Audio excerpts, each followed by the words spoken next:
and I'm pleased to start today's event. The first speaker today will be Martin Kagerbauer. He's coming from Karlsruhe Institute of Technology, and he will tell us how to manage mobility turnaround. We have changed the world order because the most important keynote speakers are following after this presentation. So, Mr. Kagerbauer, it means you are very important, so you're the first. The floor is yours. Thank you very much. Oh, it's loud here. Thank you very much for having me here. Yes, the title of my talk is a little bit different compared to the title in the program, but it's the same topic, and I would like to talk a little broader on the sense of the mass and the effects of mass on mobility turnaround. We know this figure from yesterday. It's a figure from Germany about the greenhouse gases, and the message is the same than yesterday. There are declines in all other sectors in CO2 emissions, but in the mobility sector it's more or less stable, and we saw it yesterday for France, I think. And yeah, the message behind that is we have to do a lot. There's a big challenge to make or to manage the mobility turnaround. How can we do this? In general, there are more or less three options. On the one options, to avoid travel, to avoid trips. That means we do less trips. That's very hard, and I don't know if it really works. The other possibility is to shift the modes we travel with, using more eco-friendly modes, shifting from car travel to public available travel. And the third one is to improve our modes, to improve the modes in that way that they are more eco-friendlier. And I think in future it would be a mixture of all of these three things to, on the one hand, ensure our mobility, and on the other hand, to make it eco-friendly. What is the aim of the mobility turnaround? The aim on the one hand is that we have in our cities a higher quality of life. When we have a look at our pictures in our city, here is a picture from the city of Munich. There are residential or houses, residential streets here, and there are a lot of cars. And the question is if it is necessary to spend this space, this very worthful space for the cars. And a possibility where we can come to is this picture on the right, where there are some cars, but there are some sharing modes. The streets are more livable, and the quality to stay there is much more higher compared with the picture before. And how can we reach this aim? We can reach this aim when we reduce our car ownership, or the private cars especially. That does not mean that we should reduce trips with car. That's an aim too. But we should reduce the car ownership because cars are on the roads and don't drive 23 hours a day, and more or less only 1 hour they are driving. So perhaps we can share cars or do sharing mobility. What's the picture today? Today we have more or less four main modes. Walking and cycling, that's obvious, are the eco-friendliest modes. and public transit also, and then we have the travel or the trips by car, and as we all know, the model split or the share of cars depending on the cities is very high, up to 50–60% of all trips are done by cars. That means we have to shift the car trips to all the other trips. In the last years, the sharing modes coming up, sharing modes, for example, car sharing, station-based or free-floating car sharing, ride sharing, ride pooling. There are several services, and at the example of car sharing, I'm coming from Karlsruhe. Karlsruhe in Germany is the capital of car sharing. We have 3 car sharing cars per 1,000 inhabitants. That's a lot for the car sharing community or for the car sharing business. But when you have a look at the modal split, you won't find car sharing in the trips. It's less than 1% of all trips are done by car sharing. That means there is a big business for the sharing modes, and at the moment it's not a mode which is used very often. People are focused on their own and their private cars. Or, for example, ride pooling.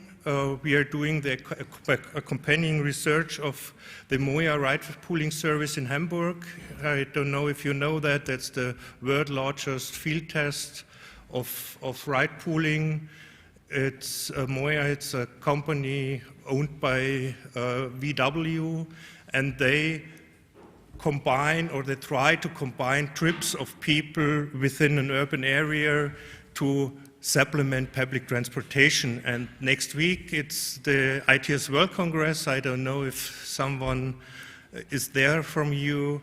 The results of the accompanying research are presented, and I will come back a little bit later with some highlights of the study. It's very interesting because we analyzed that when we have ride pooling in a big scale, we can supplement public transportation due to that one trip mostly is done by ride pooling, and the other trip, for example, back home, is done by another mode, by another available mode for the person, and that's in the most time public transportation. That means that public transportation and ride pooling services are a supplement to each other. The next, or looking a little bit in the future, there is automation, automated vehicles, and the automation, yeah, it has advantages and disadvantages. It's a big advantage for the services for shared economy, such as ride pooling. When we don't have a driver in the car, it's more profitable. We heard it yesterday. And you get new options. And on the other hand, when automation is in that way that the private cars are substituted by automated vehicles, and perhaps you send your luggage through the city or do more trips, then it can be that our traffic system will collapse because the trips are increasing. So we have to be careful to, when we implement that automation, that we do it in the right way and in the eco-friendly way. What is the aim? The aim is bringing people away from the private car, and the only possibility to do that is to provide options for the people, options which are comfortable, options which are cheap, and options we are easy to use. And how can we do that? On the one hand, the conventional modes, and we should work hard on implementing new shared services, and of course we have to connect all these modes to deliver the people seamless mobility. And in the next slide, there is a movie. I would like to show you a project we did in Karlsruhe region where we try to connect all these shared modes with the public transport. Die Mobilität der Zukunft kommt nicht aus fernen Galaxien, sondern wird in der Region Karlsruhe entwickelt. Was wir in Zukunft wollen? Mobil sein ohne Einschränkungen. Einfach, bequem und am besten auch noch umweltfreundlich. Wie wir das erreichen? Mit einem bunten Mix aus Verkehrsmitteln, die Sie flexibel nutzen können. Und einer App. Und das geht so. Die RegioMove-App ist der Generalschlüssel zu Bikesharing, Bus, Straßenbahn und Carsharing. Und zwar in der ganzen Region. Besonders bequem machen wir es Ihnen an den RegioMove-Ports. Hier bündeln wir die Angebote an einem Ort, damit Sie Verkehrsmittel ganz einfach kombinieren können. Zum Beispiel mit einem Leihrad und der Straßenbahn. So sind Sie in der gesamten Region komfortabel unterwegs. Fahren Sie ins Grüne. Oder in die Stadt. RegioMove macht Mobilsein nicht nur flexibler, sondern gleichzeitig auch einfacher. Anmelden, Verbindung finden, buchen. Und am Ende gebündelt bezahlen. Alles in einer App. RegioMove erweitert Ihre Möglichkeiten. Egal, wo Sie hinwollen. Sie können immer die Option wählen, die am besten zu Ihnen passt. Oder eben die beste Kombination. RegioMove kann alles. Ach ja, alles außer Beamen. That's a funny movie about the project, but the aim is to deliver options to the people to have their mobility beside the private car.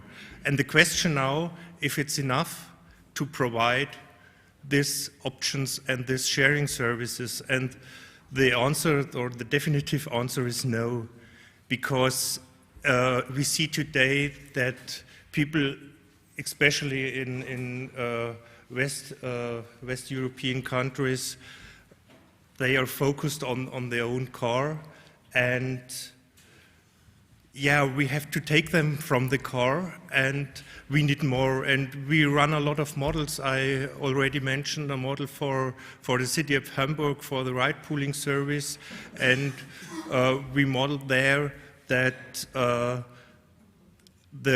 bigger supply of new modes helps a little bit to bring or to shift the modal share from the private car to the shared mode to the public transport, but it's not sufficiently.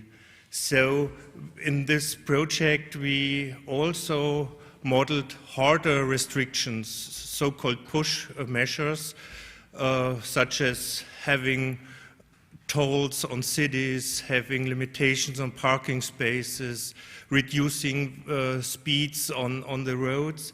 And we have, with these restrictions and with the new options, a significant modal shift from the car to the public transit and to the public available modes. So that's the only chance we have to manage our mobility turnaround when, on the one hand, we enhance the supply, we give the people options to travel in a comfortable way besides from their own private car. Then, of course, the travel behavior of the people has to change. The focus on the private car has to change. That's very hard. And our studies and my opinion is that the only possibility to make the mobility turnaround is to implement measures to reduce car ownership and to reduce car usage. And especially, I hope that the politicians have the courage to implement and to decide these measures. And when we have these three things, the supply, the more options, travel behavior, and the willingness of the politicians, then it can be possible to manage mobility turnaround. Thank you very much.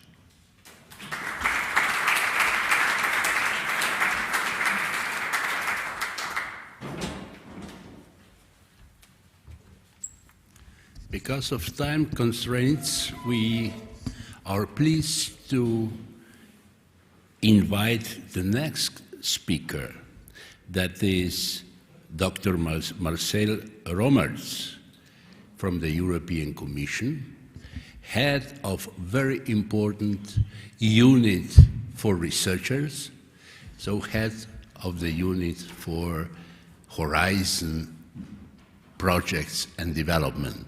So, Mr. Romerts, the floor is yours.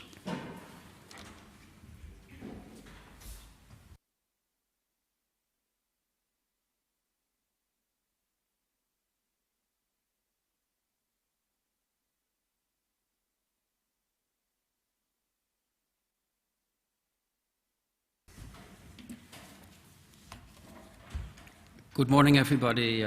So it's great to be here. That's the first thing I wanted to say. It was 5 years ago since I met you, or some of you, or many of you in Zagreb. And I very much appreciate the work that this community is doing. And yeah, it's great to engage with you, and it's great to listen to you. And I want to start by saying I will be around this morning. So if you have any questions, I'm going to give you a lot of information.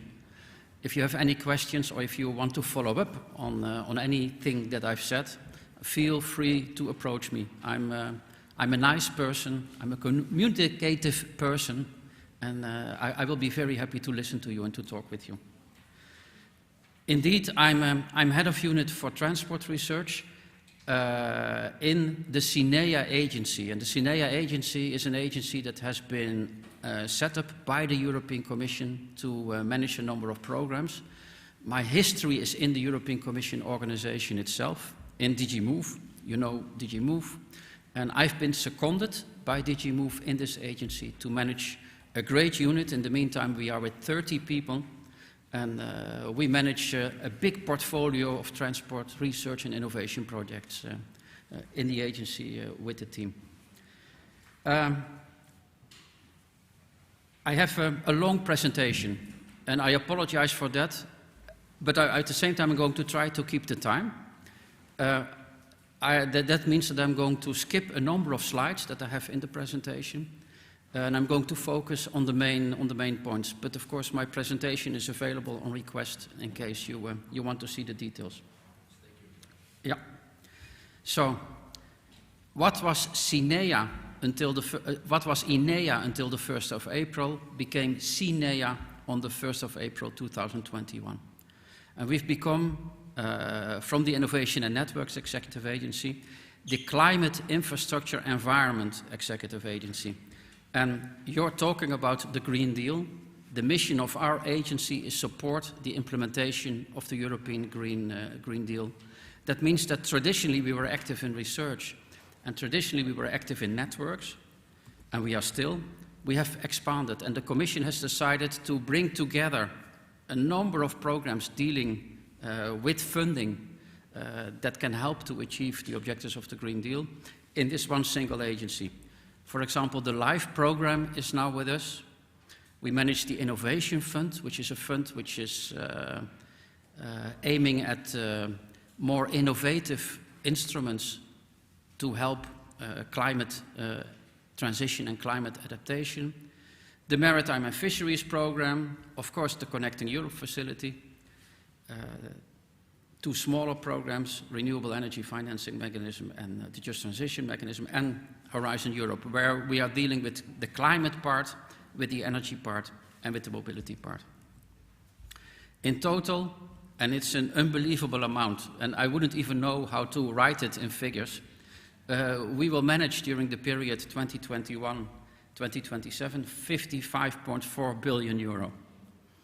And how is it at all possible that people manage so much money? It is possible by being very efficient, by being very focused, by being very streamlined, and by working with fantastic colleagues who you can trust and who you can give the responsibility of managing a portfolio of projects. So most of this money goes into the Connecting Europe facility. This is the Trans-European networks. These are expensive projects. But you will see Horizon Europe is on the second place, where the agency almost has 10 billion euro. And this Horizon Europe is presented in this relatively complicated and very dense slide. What is important for you to remember is that in Horizon Europe there are 3 pillars: the science pillar, the challenge pillar, and the innovation pillar. And our collaborative research that normally we deal with, that my unit deals with, and where I think you will find, or you have found your place. This is the collaborative research, and this is in Pillar 2. And there you see the cluster, climate, energy, and mobility. So that's where we are located. And then if we talk a little bit more about this cluster, the cluster as such has just over 15 billion euro, but this money doesn't all go into shared cost research. It also goes to institutional partnerships. In our Brussels language, these are the joint undertakings. For example, there is a joint undertaking, so this is really an enterprise where industry and public stakeholders come together. There is an institutional partnership for hydrogen, for rail, for clean aviation, and for air traffic management. This money goes to missions. I will not talk about the missions now, but this is an initiative that the Commission launched last week, where 5 ambitious goals have been set. And in interaction with stakeholders and using a very much engaging approach, these goals will, these stakeholders together with the Commission are going to achieve those goals. And there is one which is particularly close to my heart and which my unit will manage, which is the cities mission. There we have set the aim of achieving 100 climate neutral cities by 2030. And research, but also under type of funds will come together there in order to help achieve the cities, that ambition. And to be honest, there is a lot of money there, and there will be a lot of money being spent, not only on projects, but also on support to the cities on their path, scientific support, but also technical assistance. And then the last point, that's the box at the top, the Cluster 5 work program. This is our normal shared cost research work program, where on one side we have topics, so research opportunities that the Commission from a policy-making perspective designed itself, but there you find also topics that are the result of what we call co-programmed European partnerships. There are a number of recognized partnerships, for example, in the waterborne sector, for example, on transport automation, where the Commission sits together with stakeholders and they co-program, they co-design together a number of topics. This is the overview of the work program, and the language from Horizon 2020 has changed in Horizon. Now we are in Horizon Europe. And there is a new term which is called destination. And the Commission has identified 6 destinations for our Cluster 5, one dealing with climate science, one with cross-cutting solutions, one with energy supply, energy demand, and then Destination 5 and Destination 6. These are also transport destinations. Zero-emission road transport, aviation, waterborne, and health and environment issues. And then in Destination 6, connected cooperative automated mobility, transport systems, and safety. And to be honest, also under Destination 2, you find clusters of projects, funding opportunities, where also we as transport unit are involved on batteries, and on cities, and on breakthrough technologies, and on citizens' engagement. But this is really, let's say, from a cross-cutting perspective. I now give you a bit of an overview of what we have done in the unit in the previous framework program in Horizon 2020.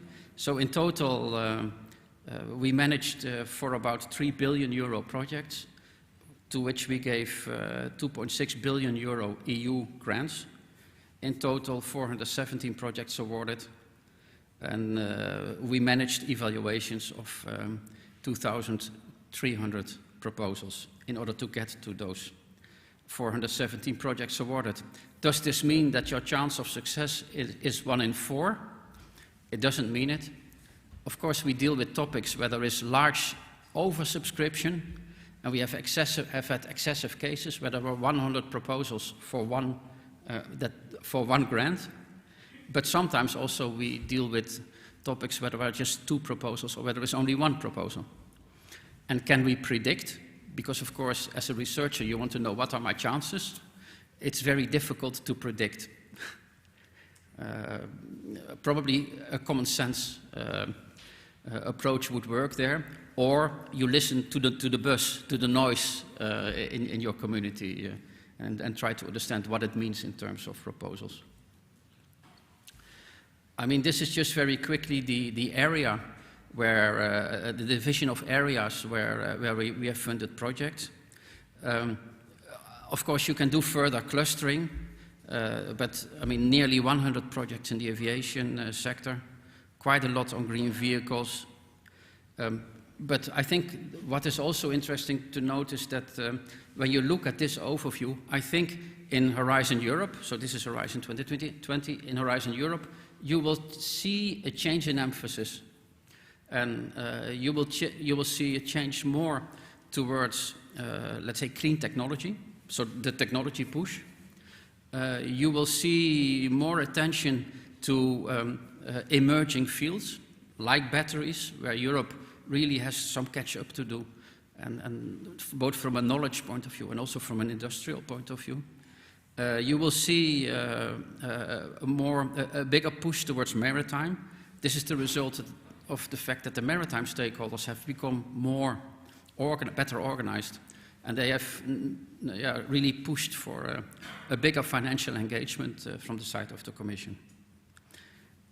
I mean, we have to see in the end, at the end of the program, how the picture is going to look. And with this slide, I want to highlight that, you know, we are not only a money machine, and these projects are not only projects by themselves.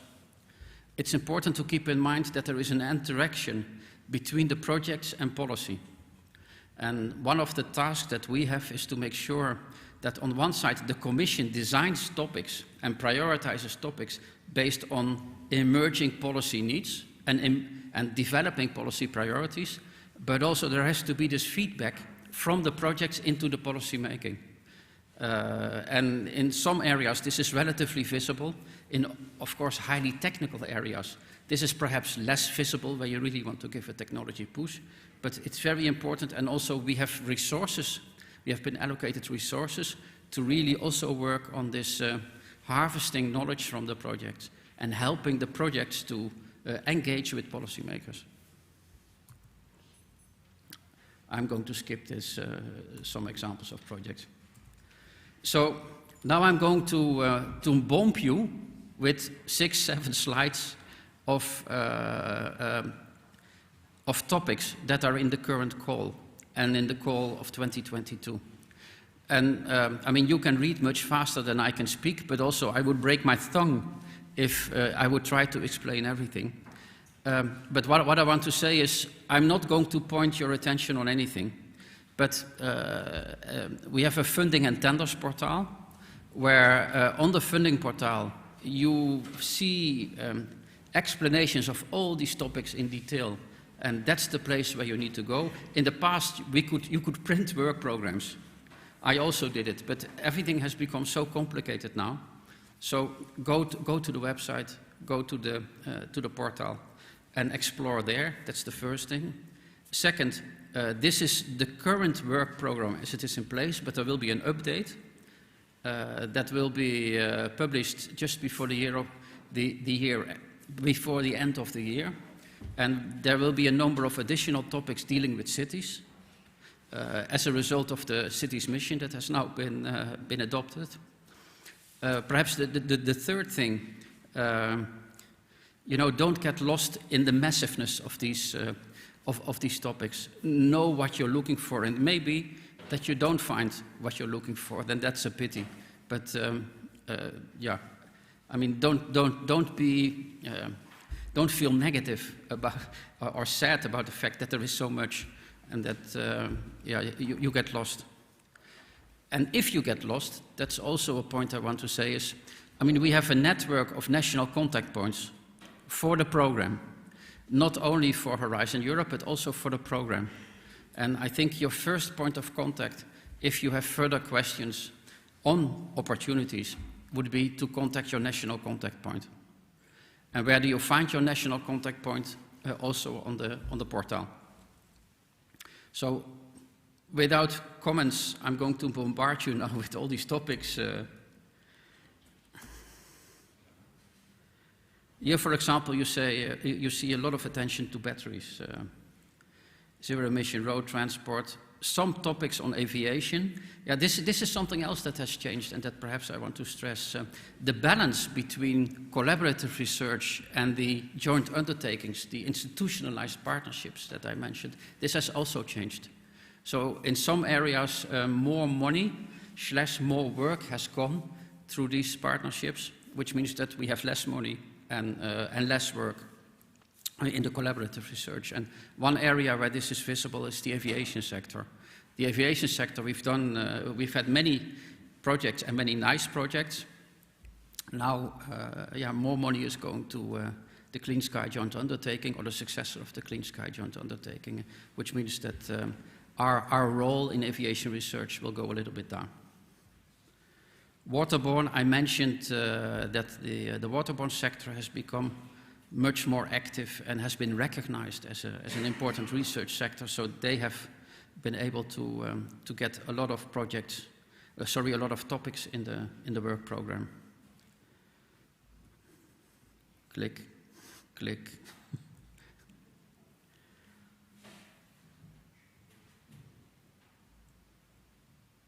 Automated mobility. And here a little bit softer stuff, multimodal transport systems with freight visible there, safety and resilience. And here in the 2022 work program, automated mobility comes back. At the bottom you see safe environments for vulnerable road users. And here in 2022, a big number of topics on transport systems with urban logistics, traffic management, transport infrastructure, green logistics during disruptive events, including pandemics. Okay, I'm already getting to the end. So, then, yeah, I have a request. I mean, we need you. And we need you in two ways. I will first talk about the second one that I mentioned on this slide. We need experts to evaluate proposals.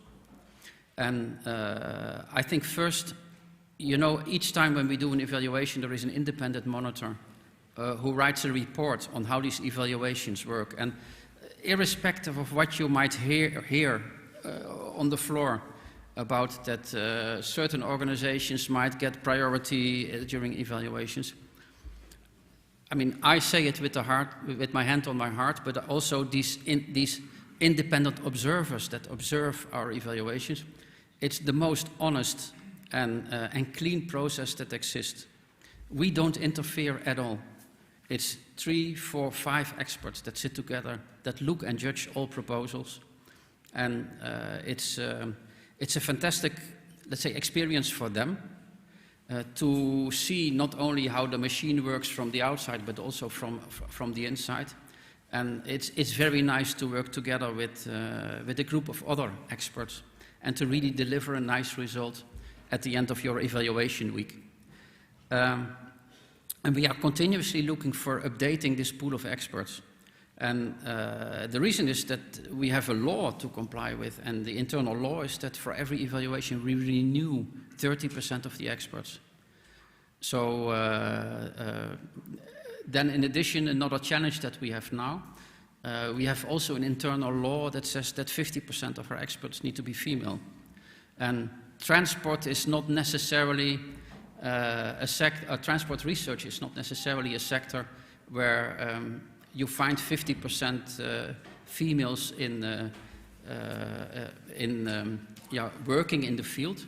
There are some, especially, let's say, very technical fields where there is enormous lack of women.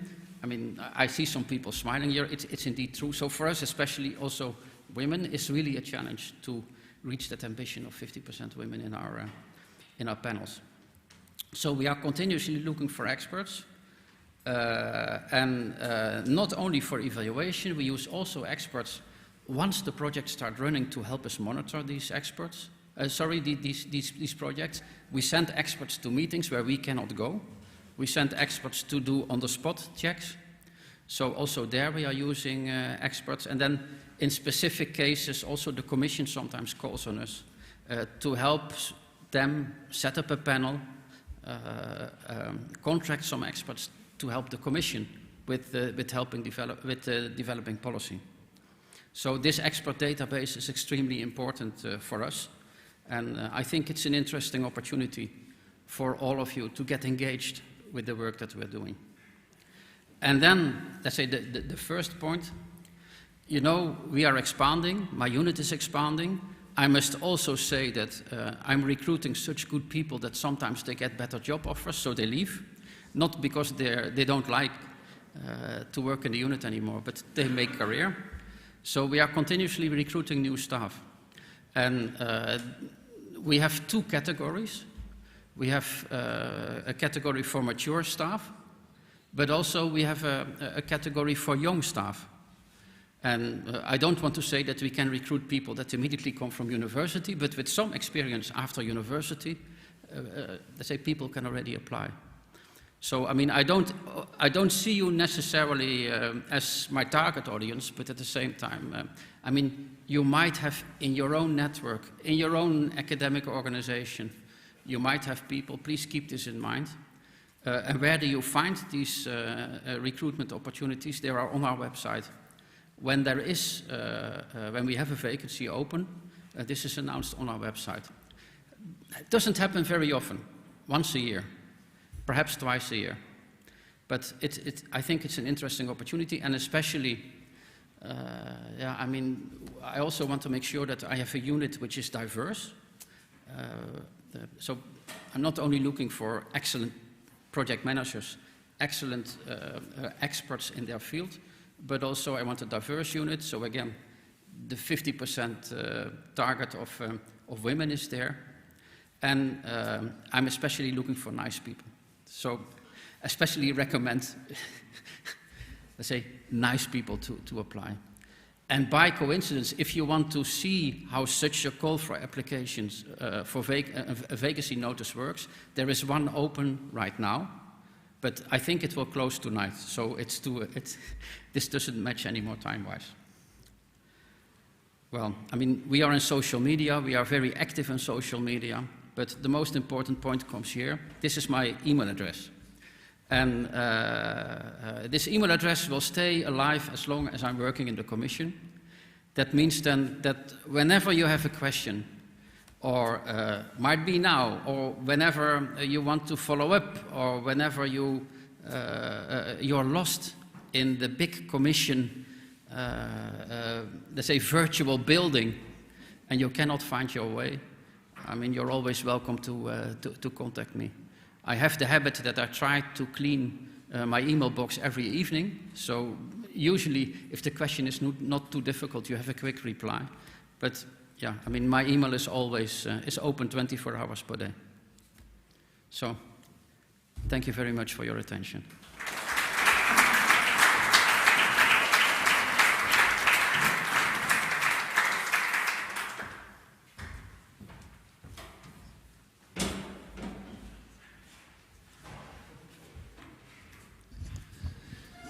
Marcel, thank you very much for interesting presentation and also for friendly opening us the door towards you and towards the further cooperation with your unit.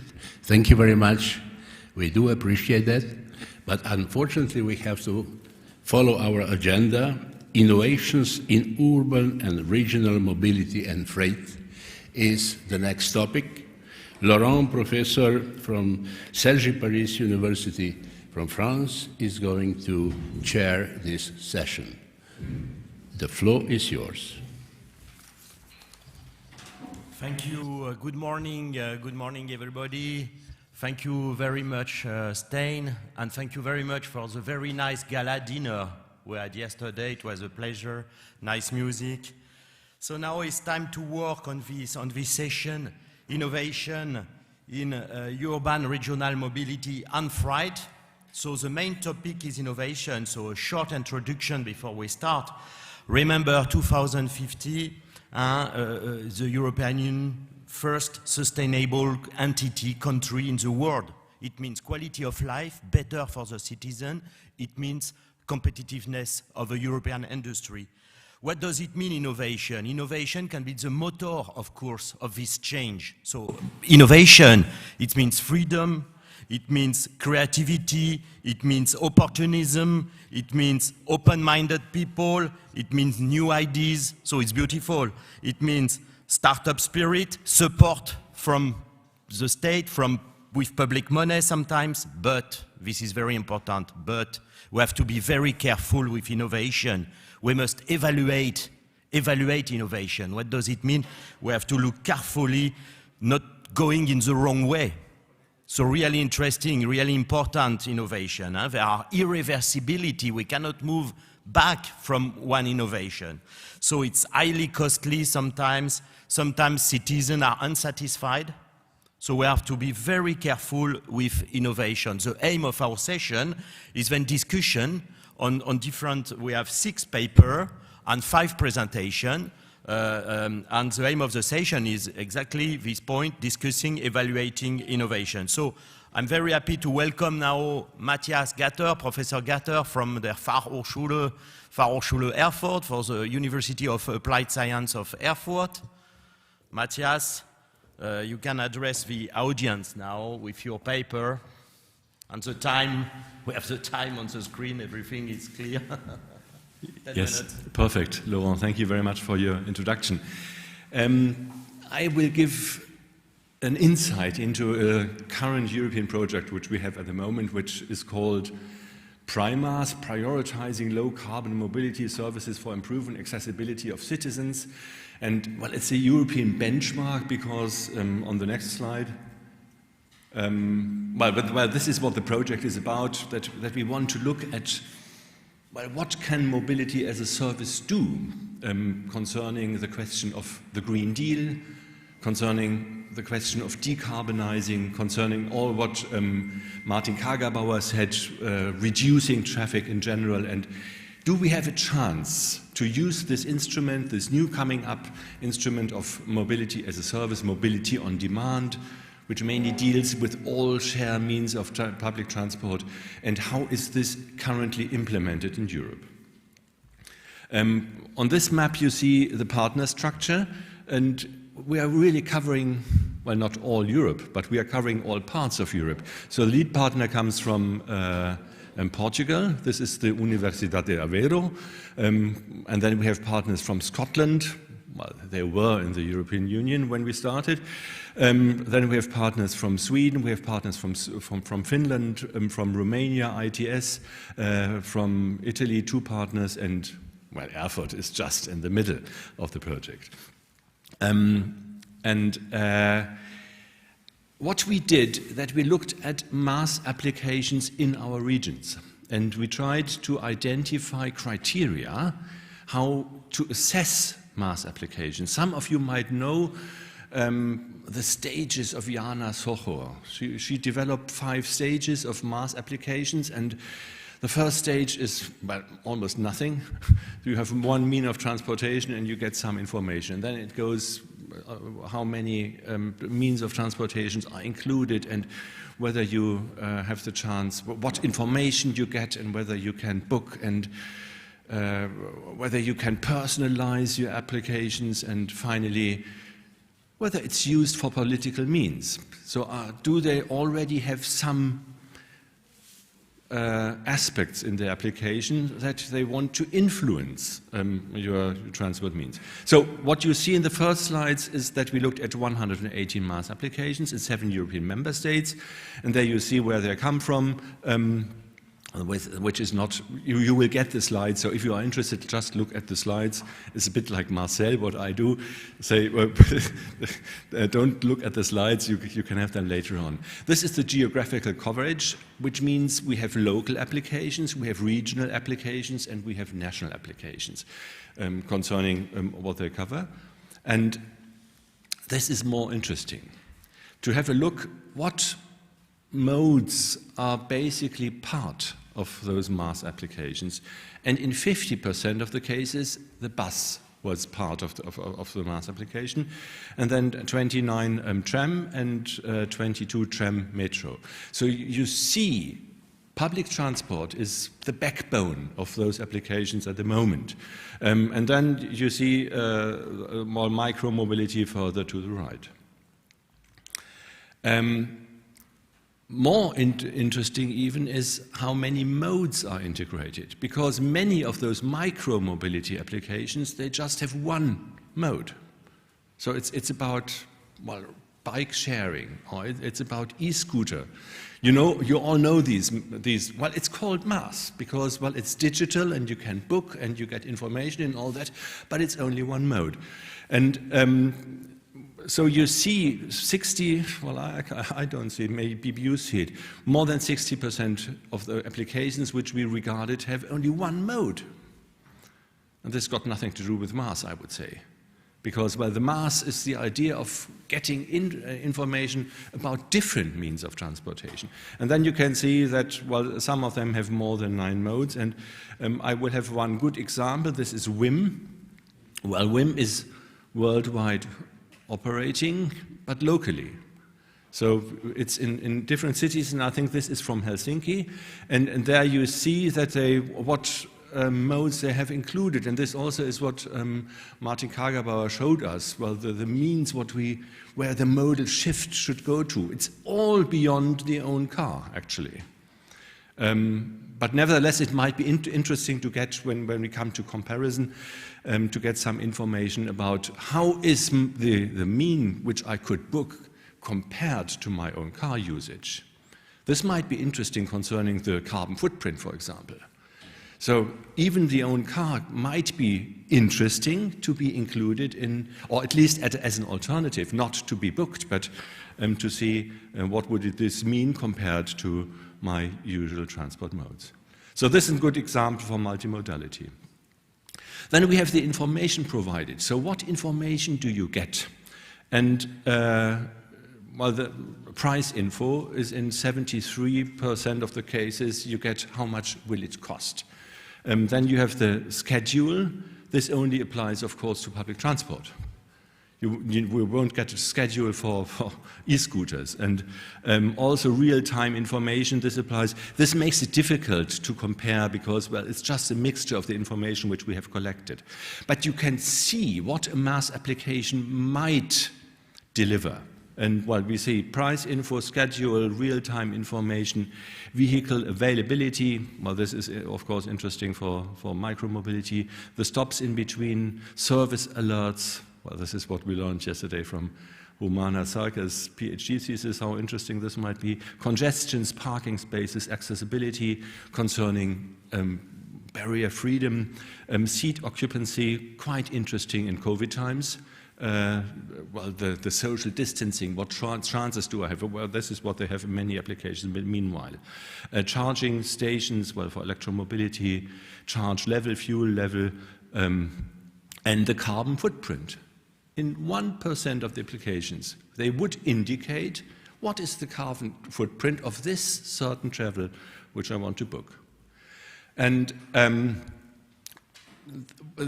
the services concerning booking and payment and all that is very much related to the number of modes and what you have. So if you have only one mode, of course you can book this one and you can pay this one.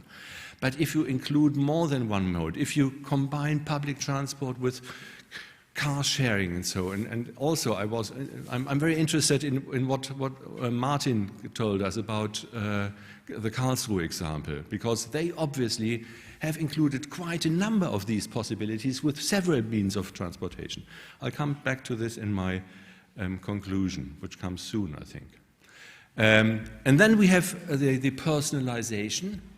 This means how many possibilities of your regular mobility behavior will be regarded when you make the booking. And what you see, well, personal details, of course, then previous trips, that you show what were my previous trips and what obviously are my regular trips.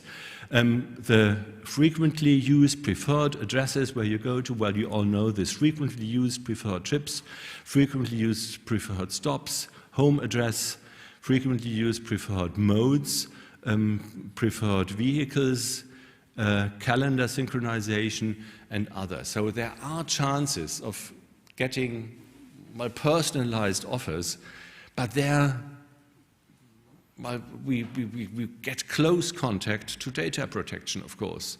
And this is also data mining for those companies. They want to get this information. Well, they get you get some better offers maybe, but on the other hand, well, we have the question of data protection. This also will be part of my summary. And then finally, we have the integration of societal goals. I told you about Jana Socher, what she wrote about the integration of societal goals, and the added value is incentives, that incentives are implemented, that in some way you are you should have a modal shift towards greener modes, and how can they be integrated? And then what we see here are examples concerning affordability. This means that some mass applications regard what your social status is, and then you pay less, or in other case you pay more, of course. Inclusive transport is a very important thing, that you should get information about barrier freedom, that you will have indicated routes which are barrier-free concerning your personal demands, what you have. Reducing car usage and modal shift and all that, what they do. This is quite interesting to have a look at this, but this is a broad variety of possibilities. This is a survey of the best mass applications. My time is over, where you see what we found out, and then you see the coverage, the geographical coverage, how many functions are part of it, how far is sustainability regarded, and what's the overall assessment. You will find this in in a proper publication by which is also indicated there. Conclusion and outlook. The idea of digitally providing information and booking possibilities for transport services is rapidly growing in all parts of Europe. And when we look at our conference, we see MaaS is almost in every second presentation. At least it's mentioned. Backbone is the public transport.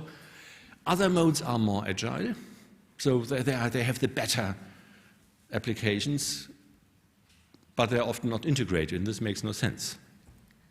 This lack of integration should be overcome to provide the customers with an overview of all services. So this is the idea. So the customer should get an overview. What are my possibilities? How can I get from A to B? This is what mobility as a service is about. This is what mobility on demand is about. A problem is the fear of competitors. When we look, why don't they integrate the transport means in the application? That they just don't want to give their information to another one. And then we come to the business model. Who is the person who cares about MaaS platforms? And we see the Karlsruhe example again, where the public transport enterprise said, well, we do it. But I see how difficult this is, because it's costly, and of course they want to get money from the others. And if it's like WIM, if they do it privately, well, they also need some money. And then we come to the business model that someone has to pay for it. And is it the customer? And and this is quite a challenge. And of course, public transport enterprises are the best in a way because they have an overview of the entire system. But it's not so easy. And finally, the chance of this integration for sustainable transport systems have not been systematically detected by politics. Well, they observe it, but they don't act concerning mass. This was it.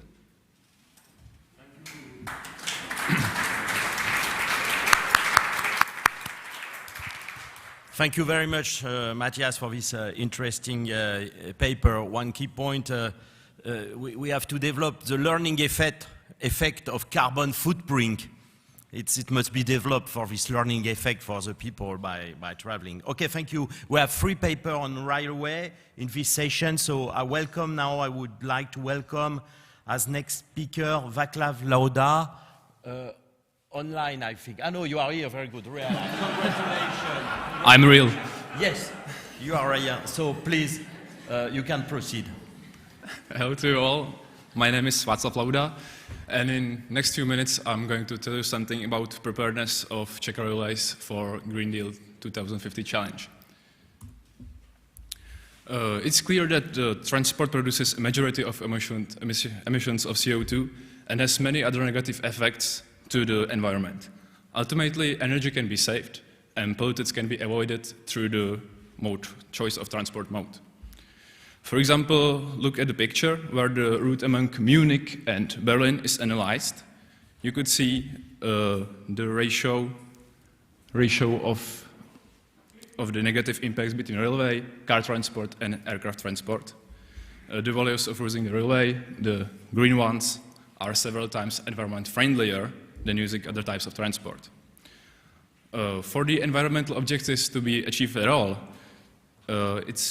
railways need to significantly increase their share of the modal split, of course. Passenger will not start using the railway only because it's environmentally friendly. They will start it using if it's modern and high-quality mobility product. To reduce the environmental impact of transport, it's necessary to offer the railways in the form of an attractive and custom-oriented part of mobility as a service concept. Rail to be attractive, passengers must meet and exceed the expectations, not of passengers who already use it, but of those who currently use the private car. We chose the main categories that you could see here. Of course, is the uniform level of quality on every train of each individual line for the best of all network. Next, the travel speed, the attractive operation intervals, or the reliability of the operation, especially in Czechia, a very big problem. Let's focus on Czech Republic. Although the Czech Republic has one of the densest railway net in the whole world, most of the lines do not meet the requirements of fast and modern railway transport due to their parameters. As a result, 70% of rail transport is carried out only 30% of the network.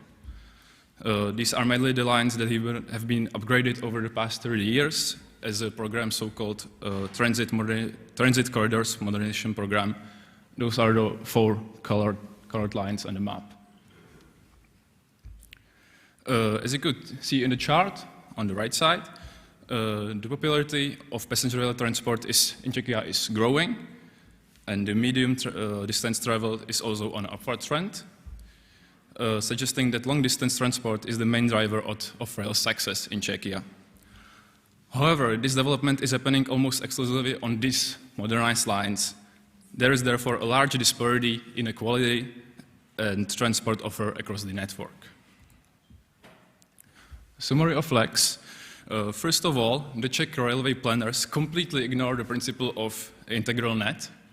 The tracks are not built according to systematic travel time. They are built without any conceptual sense, and the target speed, only 160 kilometers per hour, was not determined on the basis of any systematic planning.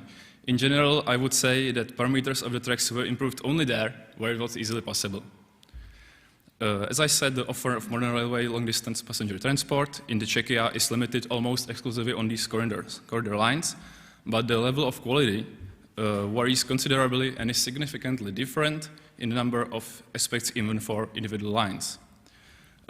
Another chronic feature of the development of the LLD network is the neglect of development of the Prague-Munich and Prague-Linz routes, although Bavaria is the Czech Republic's biggest trading partner traditionally. The motorway linking Prague with Nuremberg and Munich was built quickly in the 1990s, but there is still not fast, high capacity and modern railway system. Situation between Prague and Linz is almost the same, archi similar. However, it should be noted that Germany or even Austria do not give this connection much priority in the infrastructure planning, as we do. In addition, the capacity of the corridor lines is practically exhausted right now, and it's clear that capacity will very soon become a limit to the development of passenger rail transport at all. To find out if the situation in Czechia will get better in the next 30 years, we took 22 most inhabited cities and analyzed all of 231 routes among them. We measured all air distances, travel time when traveling by train or by car, and trains operation intervals. Most of the cities are not connected by these transit corridors. In the next step, we did this analysis again for a second time, but dimensioned for 2050 infrastructure planned by Czech administrative institutions. That means mainly the high-speed railways and finishing the complete motorway net. And the situation is following. When you look at the charts, you could see the huge difference of measured parameters between years 2021 and 2050. Nowadays, there are only 3 routes of all that 230 where the train is faster than car. Concretely, it's from Prague to Olomouc, Ostrava, and Pardubice. If we are going to believe the plans, we will have, for example, 4 times more routes that could be realized faster by train than by car in 2050. We could see the positive trend of average travel speed or reduction of average train operation intervals. On these 2 upper charts, only connection between Prague and other major cities are shown, because that's very much routes. So, the biggest improvement will be perceptible on routes coming only from Prague. But on the other side, there are some routes where the state of railway transport beside the individual one will be the same or even worse than now. That means mainly for cities that do not like these corridors. All in all, planned high-speed rail and modernizations will improve the situation, but there will be still be many routes in satisfactory condition, and this deficiency may subvert the whole system of the railway in Central Europe. After a 50-year-long stagnation, the railway in the Czech Republic has revived, and it can be seen that if the conditions are right, it can offer a competitive, modern service that passengers like to use. If the public administration creates the conditions for the development of passenger rail transport in a strategically correct and sufficiently generous way, there is a great potential for increasing the share of rail transport in the modal split. And that is essential to meet the Green Deal goals. In case of Czechia, the 2050 route plan, however ambitious and developmental, is still inadequate.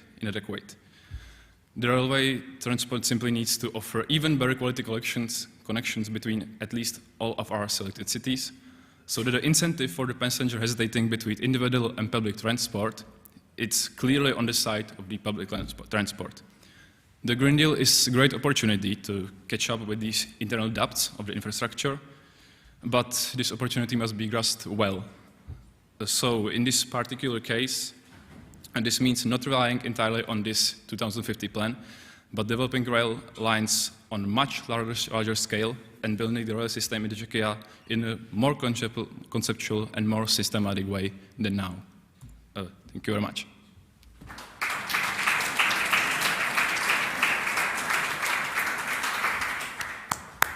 Thank you very much for this presentation and this large overview of the situation in the Czech Republic. I'm very happy, and we are impressed in France. A few words from your open access strategy on Prague-Ostrava. I'm teaching this to the French student, how you implement the guideline of the European Commission concerning open access between Prague or Ostrava, 3 operators.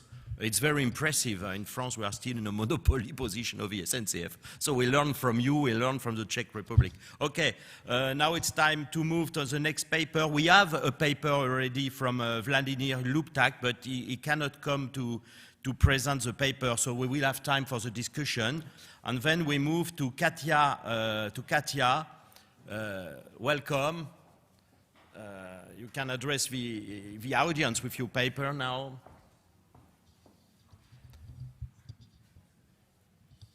Thank you very much, yes. Thank you, and good morning to you all. And I will take you now a little bit into a more specific field of mobility for disabled persons. I'm Katia Hanžić. I know you have problems pronouncing that because it's a totally different wording, but anyway, and I will be presenting this on behalf of our all authors we are all coming from University of Maribor, and we are all very happy to welcome you in our beautiful building. However, when we are talking about mobility challenges of persons with disabilities, we often forget that urban environment is not really, in ideal world, it would be accessible to all. But if we think about it really for a second or two, it is not accessible to all, especially persons who have disability. For instance, if you take this beautiful hall where we are sitting right now, it's a really nice hall, but if you are on a wheelchair, you would not be able to access it because there is no lift. So problems like this are very common in urban environment, and it is really problematic for persons with disability to move in this environment with so many obstacles. And when we think about persons with disability, we are not talking about only persons in wheelchairs. We have blind persons, we have persons with other impairments, but we'll be focusing our paper on persons in wheelchairs. So we started with one set of disability. These are persons in wheelchairs, and they have really problem moving around the city. When you think about if you want to go from point A to B in the city, you just take your navigation, you came to Maribor, you said, I want to go to university, and let's say Google Maps told you how to get there. But if you are on a wheelchair, that would probably not work, because Maribor is not really friendly for persons on wheelchairs. And this seems to be a problem that we are more and more aware of, and it is really important that policymakers and authorities are aware of this problem, because they have the tools to solve it also. But before they will change the built environment, we need to find a way around that and to enable persons with disabilities to move freely around in urban environment, because accessibility is really important if we want to have them mobile, if we want to have them go to places, to do things like everybody else does. So of course, this is not something new. We have navigation services that work and that are personalized also for persons in wheelchairs. You can go online, there are several of them. But what is really interesting is how you get to have such a system work. So in order to have such a system work, you need some other things that you need just for the simple navigation. Well, you need to understand what are the restraints for persons with disabilities, and to have this information in maps. Then you need to utilize this, and then you have to show it in a really simple, intuitive way. This is not something that should be really complicated. This is something that you need to use really easily. But what we did in our research, we focused not only on the outdoor navigation. As you see, there are a lot of already available services for that, but we wanted to combine indoor and outdoor navigation. So there are even more challenges when you talk about indoor navigation, because now you have stories, you have to go in upstairs, downstairs, you have lifts, you have stairs, you have things like that, and what we wanted to do is to integrate this into one application that would work also outdoor, and you would seamlessly go indoor and you could move around the building. But of course, this needs to be adjusted for the persons with disability. So if you have no lift, you will not be able to come to this beautiful hall, and this is something that the navigation should be able to tell you. What we did also for the indoor navigation, this is not a research that is so far that it would actually work, but when you are outside, you can use the GPS and you can use services like that to tell you where you are. So, but when you go indoor, the GPS is no longer useful because it cannot tell you where in the building you are, on which floor you are, and we are still a little bit working on that. What we wanted to do for the indoor navigation is to use the light bulbs, but this concept was proved to work in big supermarkets, but indoor like this, where you have a lot of white walls, you have light reflection, and it proved to be not so useful. But on the other hand, what we did for the indoor navigation actually is to produce the maps that are used to guide persons with disability. And all this was done in an application. This is called Ion in Slovenian. And what we did, we put everything on the map. So it's the slope, the surface type, the width of the corridor or the pavement, the curb, the traffic. And as you can see, you need to have much more information in order to do the navigation for persons with disability than you need for, let's say, a normal pedestrian or car. What is not yet done is the automated data capture. What we try to do is to use the information from LiDAR and to use cloud points to automatically detect stairs and slopes and curves and things like that. But what we found out is actually the concept works, but we need to have really good LiDAR data in order to do that. Going on, so how does it look like? So actually, how far have we come with this one?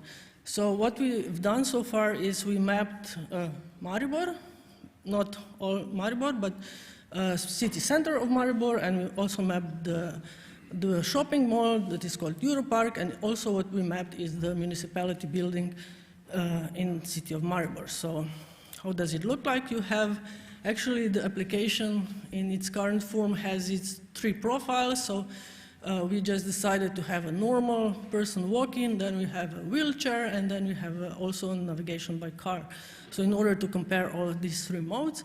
And for the wheelchair, what is really, let's say, a step forward from other applications is that you can use some filters, you can use some settings in order to say if you have a wheelchair that needs to be, that cannot go really steep slopes, or you have maybe an electric wheelchair, which is easier and can overcome much steeper slopes. So you have some parameters that you can adjust, and based on these adjustments, then the application will provide you with a solution that will guide you from, let's say, municipality of Maribor to the university or to any other destination in city of Maribor, which is actually additional feature that we added, and it's really important when we are thinking about navigation for persons with disability, is the ability to add some new obstacles that are not on the map.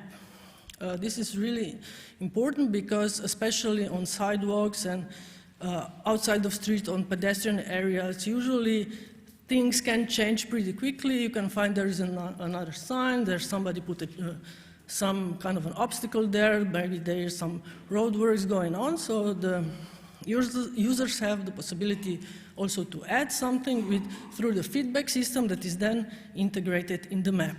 And in order to make it easier for them to do so, there are also predetermined obstacles that they can just say, well, this is the obstacle I'm facing, so there are some physical obstacles, entrances in the building, if they are not useful for wheelchair users, and of course there is an option to add something that is not predetermined.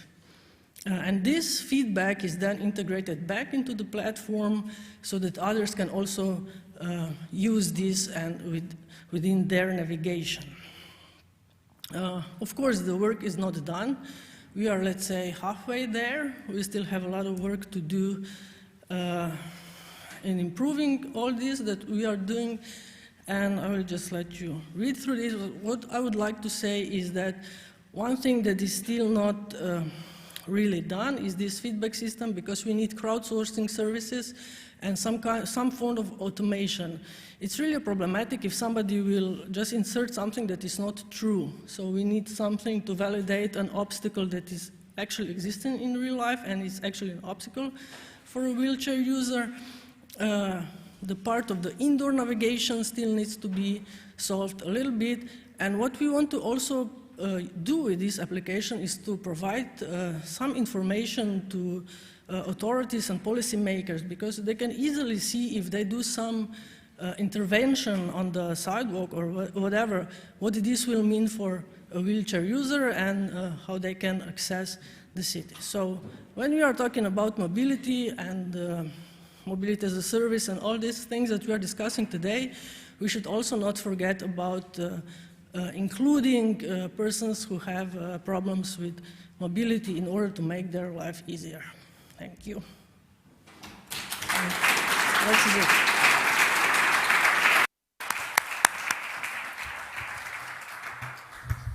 Okay, thank you very much. It's important to take into account the diversity of situation of the people. Okay, we move now to the next speaker, and it's me. So I move.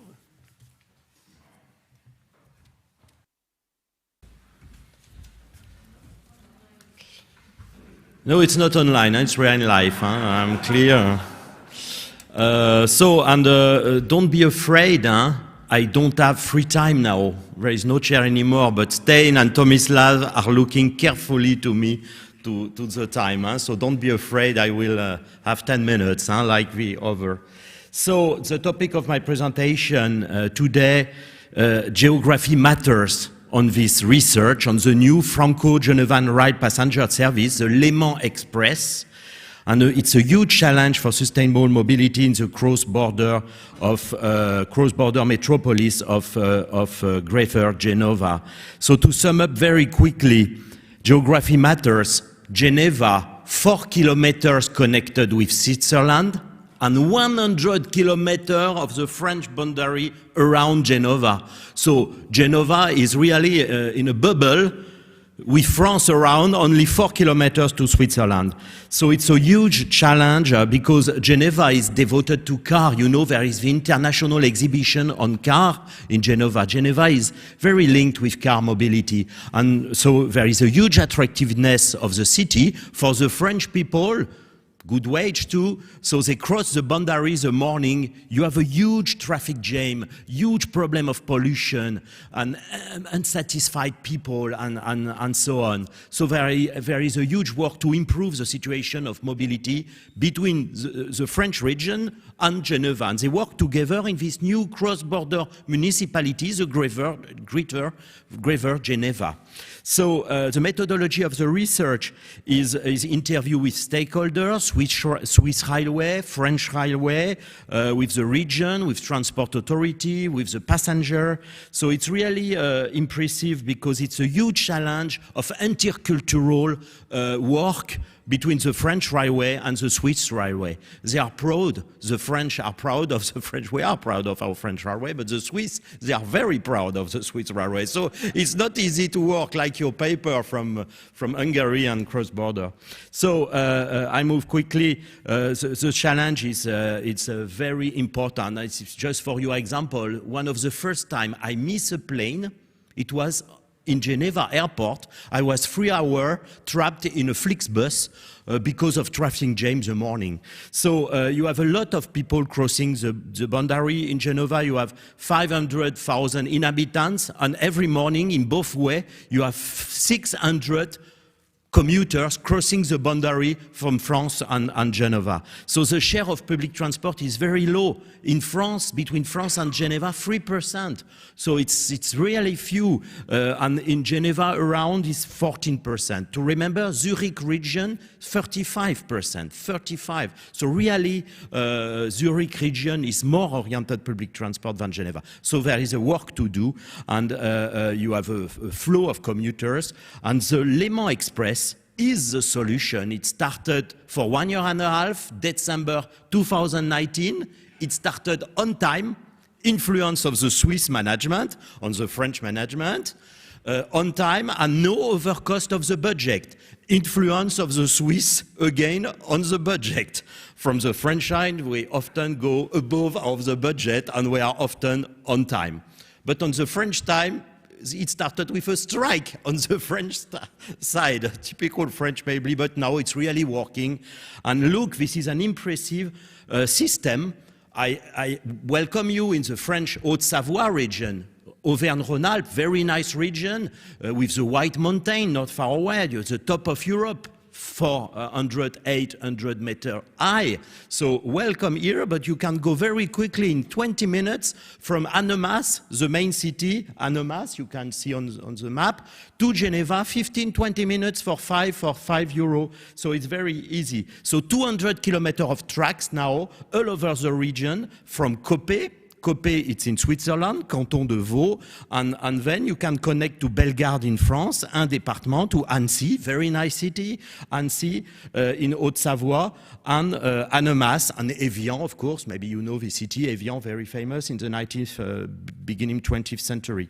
So you have 16 kilometers of a new tunnel built between Geneva and Annemasse, mainly in Switzerland, 2 kilometers in France and 16 kilometers in Switzerland. And you have 6 lines, something like a French RER or other German Deutsche S-Bahn in Berlin, and a system like this, every 20 minutes, train starting in all directions. They book new train, intercultural problem, 20 new train from Stadler, from the Swiss, of course, proud of Stadler, and 20 train from the France, we proud of Alstom. So there is a problem of compatibility of the two trains. It would be better to book 40 trains from Siemens maybe, or from CAF in Spain, 40 trains than 20 and 20, so there are some problems. Huh? So now on the issue of the fair community, it's very interesting. It's a success of this story. They have set up a common fair community between Swiss and France. Complicated. Switzerland is outside of the European Union, but it's a Schengen area. You can cross the boundary free. Do not hesitate to visit Geneva and the region around. So really, it was a challenge, and they succeed. You buy a ticket for Annemasse region, France, or you buy a ticket for cross for the greater municipality of Geneva with France around. So it's very easy, the pricing and the fair community. So the revenue linked to the spending, not easy to find this data, but at the end, it's a lot of public money behind. Once again, Swiss influence. Maybe you know the Swiss train, they are very efficient, very, very good in terms of operation and price. So 20% the revenue linked with the spending, it means public money behind. And in the region Rhône-Alpes is around 30%. So this region, a rich region, a lot of wage, higher in Switzerland than in France. They are really supported by public money, which is a little bit a problem. Huh? As you know, in France, we don't like so much inequality, we like égalité, equality. So it's a region supported with public money. So now I move slowly to the end of the presentation. The financing, really interesting. Switzerland, Geneva has understood they need the French people to work in Geneva. So it's a change in the mentality of the Swiss people, the like Geneva people, the like 20 years. In the hospital of Geneva, 50% of the staff are French. In the Geneva hospital. So they put a lot of money. You look 3 times more than the French, than we put in the project. 1.8 billion euro from the Swiss side. You have all the data, the network, the train station, for intermodality, public parking facilities, and so on. And the main money was put from the Swiss Confederation. Very interesting. Why? Because to reduce inequality between the German-speaking area of Switzerland, where public transport is very high, and the French-speaking region of Switzerland, where public transport is very low. So the inequality for the Swiss Confederation, they put money to reduce, to increase the level of public transport in the Geneva region. So from the French side, the main money was given by the region. France is not so centralized anymore. It's not what you get at school. It's not so centralized. Regions are very strong now, and the main money was put by Auvergne, Région Rhône-Alpes. The capital is Lyon. Lyon, where I'm living. Okay, so now we can move on some pictures, because it's really applied research. I went on the train, I went in the train station, I discussed with train workers, with railwaymen and railwaywomen, and look, this is the 2 types of train. You have the Alstom train and the Stadler train with the color. Just for you, it's not a joke, it's official. A deputy from Geneva, Canton de Genève, was a little bit angry against the color. He officially said, it looks like the French color. We don't want the blue, white, it's the Slovenian color too, the blue, white, and red.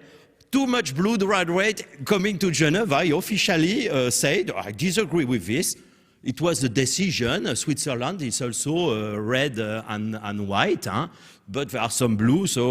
But it's funny that there are some people are very sensitive, huh? on binational, intercultural world in the railway system. So I am with mask in front of the train. So train is very nice, very modern. You can walk. It's really clean and safe and very friendly. And to conclude this paper, there are some problems, of course. First, the Le Mans Express has confirmed its relevancy as a quality and innovative alternative modal offer to the car. And it's successful. We have around today between 40,000 and 45,000 passengers every day. The objective of Le Manis, the common French-Swiss company, 60% from the CFF, the Swiss railway, 40% from the French SNCF. So this company managing Le Manis, objectives 50,000 passengers every day. So they are not far away from the objective. There are three main areas to work. First, my time is over. I know this. Don't move. The reliability of rolling stock material and above the abundance of train cancellation. Why? Because they are very badly perceived by passengers. There are some problems because the main track in France are one single track. The Haute-Savoie region, it was very not so much connected with train during Industrial Revolution. So one track, not double track. So when there is a delay, you cannot imagine, all the system is delayed because on the single track.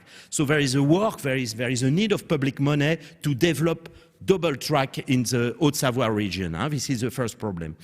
Second problem of interoperability of information system between Switzerland and France, of course, and then really improve the connection towards Annecy, Evian, and the Arve Valley, and then study of extension, because the influence of Geneva is moving a little bit far away from the two-day network. So the idea is to extend these new Le Mans Express services of plenty trains in the region, in the Haut-Bugey region, so a little bit far away from Geneva, and it's moving a lot of discussion with the Auvergne-Rhône-Alpes region on this topic.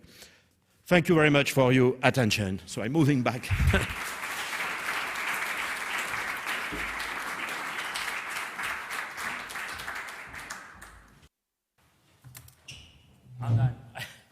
So, no time to brief. And I'm now welcoming Wojciech Paprocki from the Warsaw School of Economics. And I'm very happy to welcome him because he was the manager and the chair of the very interesting conference Eurotrans for 10 days in Warsaw at the Warsaw School of Economics. Wojciech, Professor Paprocki. Good morning, everybody. I'm very happy to be here together with you. I hope that Warsaw will not become like Geneva, a city of outside of European Union soon.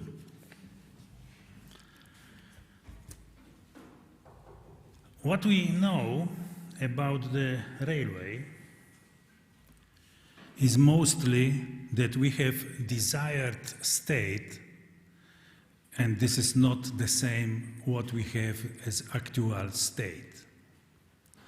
And this is very important to say that 150, or even as I read today on the place here in the city, 175 years of railway in Maribor. So this industry is very old.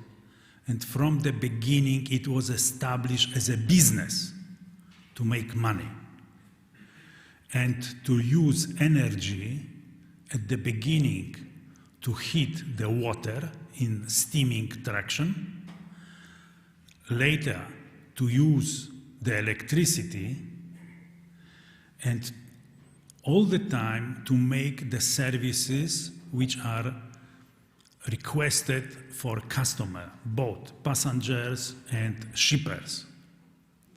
Unfortunately, since Bismarck took railway to the strategy system of the governance, we have a very poor services of railways in Europe, and today we have not poor but very poor service of railways. And what we can say, taking the theory of the science, we have to say railways are very complex system, and if we change according the directive 440 from 1991, and we start with the bundling, separately infrastructure operator and separately operating in passenger and cargo business, then we did something in Europe what is unknown totally in all other regions in the world, that you can't manage the processes on the proper way.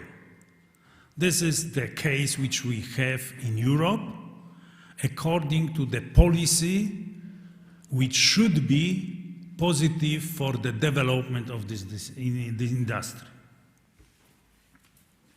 So, we have opportunities to change the European railways, when we start to discuss about digital economy, about the Industry 4.0, and then we know that either we have integrated processes or we have simply chaos. So this is the choice is in our hands. What we can do? We can restore integrated functionality of the railways. And this is not so easy because there are plenty of groups, politician, social groups like trade unions, who say we don't changes, we don't want to make the railway as the effective industry. So, what we can do? The proposal is very easy. Like this explanation about Lehman Express. The regional passenger traffic we should give to one operator in the region. And this is not the operator of one city, this is operator of the region. In each region in Europe, we have to manage this on individual way, so it means we need decentralized solutions and not centralized solutions. And if we delegate this to the regions, then we can also find a solution as between Switzerland and France to have two producers of rolling stock, two officially authorities of the region, but they have to find the advantage of digital economy, that the most important thing is data about the requirements of customers, because this is the main tool. The second is one organization for high-speed railways in Europe. Why only one? Because high speed is not for distances of 40 kilometers. High speed is station not more than 100 kilometers between. If you like to stop the high-speed train every 40 kilometers, this is only how to spend energy for nothing, if you need speed. So we need corridors for Europe where we have an enough passenger flow, because high speed for such corridors that we have only 1,000 passengers per day, like we have in Spain in the meantime, in several distances, this is money spent for nothing. Then the plane is much better. And in future, I hope, also friendly for environment. And the very important thing, this is the cargo. Cargo by railway, today this is only 15% of the movement of cargo in Europe. We discussed more than 30 years that we like to shift cargo from road to the rail. And the result of all these conferences, papers, research reports, and so on is zero, or even less. This is the reality. So what does it mean? There are young people among us, and let's imagine that one of you, having very nice career, will become the managing director of German chemical company BASF. And you have to solve your logistics problems using railway. Then I can tell you what will happen. I wrote a book, 2004, about modern railway cargo company. And in this book, I made description of the Railway for Chem company. It was established private railway company 2000. And the main shareholder was BASF.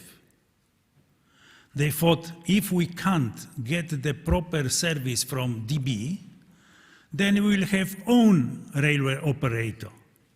We have open access in Europe, so we will have the nice future. After 7 years of this experience, BASF quit this project. No chance for private company, because this private operator have no influence how the manager on infrastructure stops the train. Nowadays, I am a member of advisory board of a private company, railway company in Poland, PCC Intermodal. We got several millions of euro support to purchase the newest Siemens locomotives to move intermodal trains in Europe between Poland and Belgium, the port of Antwerp. The delay of train, one train from Kutno in Poland to Antwerp, is normally 24 hours. How you want to plan to use this very expensive rolling material if you have such delays, if you can't plan the work of the locomotive driver? This is one big disaster. And if we like to discuss about the fable of railways in Europe, we can continue this. If we like to change the discussion, we should start with the revolution. Thank you.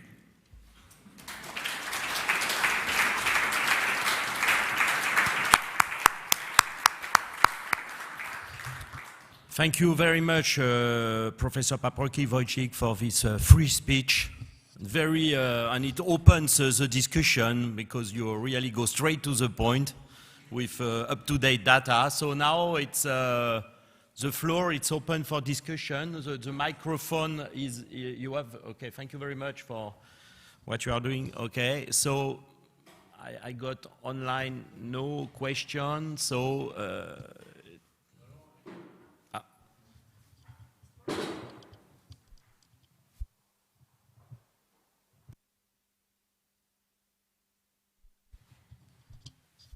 a question for you. interesting as business model for this train connection.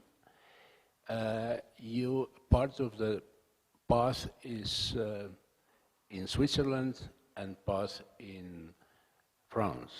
So I'm going from France to Geneva, and so how do you split? So now we have heard from Wojciech the problem of infrastructure. So you have to pay the infrastructure, there is a part of the cost. So how do you split the income in terms of part being processed in France and part in Switzerland? So I think this is a very interesting case for all cross-border railway connections. Thank you very much, Stein, for this question. There is a process at this time. There are different transport authorities from the French side and from the Swiss side too, with Canton de Vaud and Geneva, because Copé is in Canton de Vaud. So at this time there is a work. They work together in the Grever Geneva metropolitan area. They are a community, they are representative of, there are 29 municipalities in this community, and they have organized the sharing of the income, the revenue. They split the revenue, they share the revenue among the different transport authority. So it's organized in this new system. And there is a project of creating a common transport authority, one transport authority to improve, because it's really difficult. There is a calculation depending on the passenger, on the cost, but there is the idea of going further in the integration with a common transport authority of all the regions. They work on this direction. This is the solution. So the Germans would say Verkehrsverbund, something like the concept. Okay. The same. And the question for Wojciech, I totally agree with you with this problem of making distinction between the infrastructure, railway infrastructure, and railway operations. Some big countries were clever and they have still some a common system, something like Austria and so on. But we had to follow this concept of commission, which is really very problematic. My question to you is, how can we solve the problem?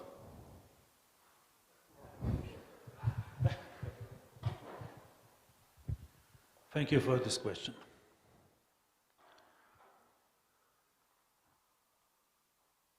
Do we believe that we will find solution for any problem in Europe in next years? Because in all other branches of transport, we have as standard international standards. Road transport, but we can't use this for railways. We have to change the locomotive driver, we have to change the way how we proceed in operation and so on. What is the main problem? The main problem is that in railways in Europe, since at the beginning of 20th centuries, both in Western Europe and also in former socialistic countries, we had state railways, state. And we remain this model in all these countries. So the only possibility is to step back from Bismarck solution to give free the way for two directions. The first one is Lemon Express. Regional authorities, they have regional tools, organizations, and they integrate this activity both infrastructure and operation, on the local level. This is, as we see in this case, is possible. And Geneva is not the first and the single one solution in this direction. But in the high speed and in corridors for cargo movement, we should ask the main customers, especially in cargo. We should go to the biggest industry companies, and this is not anymore the mine of coal and the power industry of energy using the coal, but this is the automotive industry, and this is the chemical industry, and this is agriculture industry. And these three main users of cargo transport, they should say, we give money as investor, as private European investor, to establish European operator for cargo. When we don't have one monopoly, what we don't like in economy, but by the railway, forget about monopoly, because we have share of the market of 15%. This is not monopoly 15%. 85% is road transport. So we have enough competition on the market. But when we have single one organization, and we include the commercial banking system for this, with their new task to follow the environment, social and government criteria by evaluation of each new investment project, then we have a group of managers who say, when I put €1 for an investment, I like to have the service which I want, and I like to earn minimum 20% on top. And the whole organization have to carry out the services to be operational successfully and efficient. And this is not the case by railways for more than 100 years. So this is the story. And this is, of course, a revolution. But nobody said that without revolution we can achieve the goals which are very revolution. Thank you.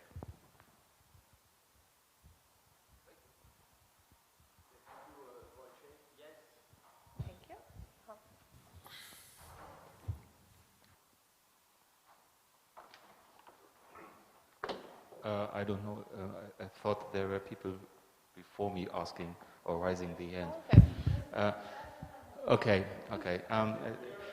Just one comment from the northern part of Europe regarding the Le Mans Express, Laurent. Several years ago, I was in Copenhagen, and I listened to the construction company who established the Öresund bridge between Copenhagen and Malmö. And the guy said the biggest challenge was the border. Not to construct such a huge bridge and tunnel construction. That was not a problem. The biggest challenge was the border. Different regulations, different security installations, different security requirements on road and on rail was the biggest challenge to make this international project possible.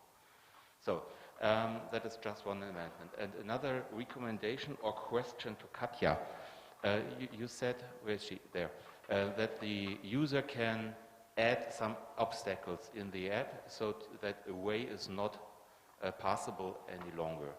Do they have also the opportunity to remove an obstacle? That seems to be very important for me, because if there's some road constructions or constructions on the sidewalk, then people with disabilities cannot move any longer and pass this road, but that is only a temporary situation, and that may change.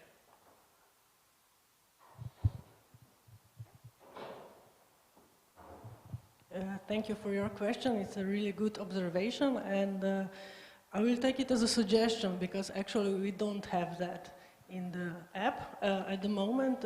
Maybe we should go in the way of thinking of adding a temporarily obstruction. That would work. For now, we just added the option of inserting an obstruction but not removing it. But this is a really good suggestion, and adding a temporal obstruction and then possibility to remove it. Yes, thank you. Question, yes, please. Okay, my question goes to Mr. Gatter, and the question is, you mentioned that during your research mass level 4, there you had a small problem just indicated. This is the fear of the competitors to provide the data just to the personalization of the travel needs. I think there is a small conflict between the interests, economical and societal interests, probably, I don't know.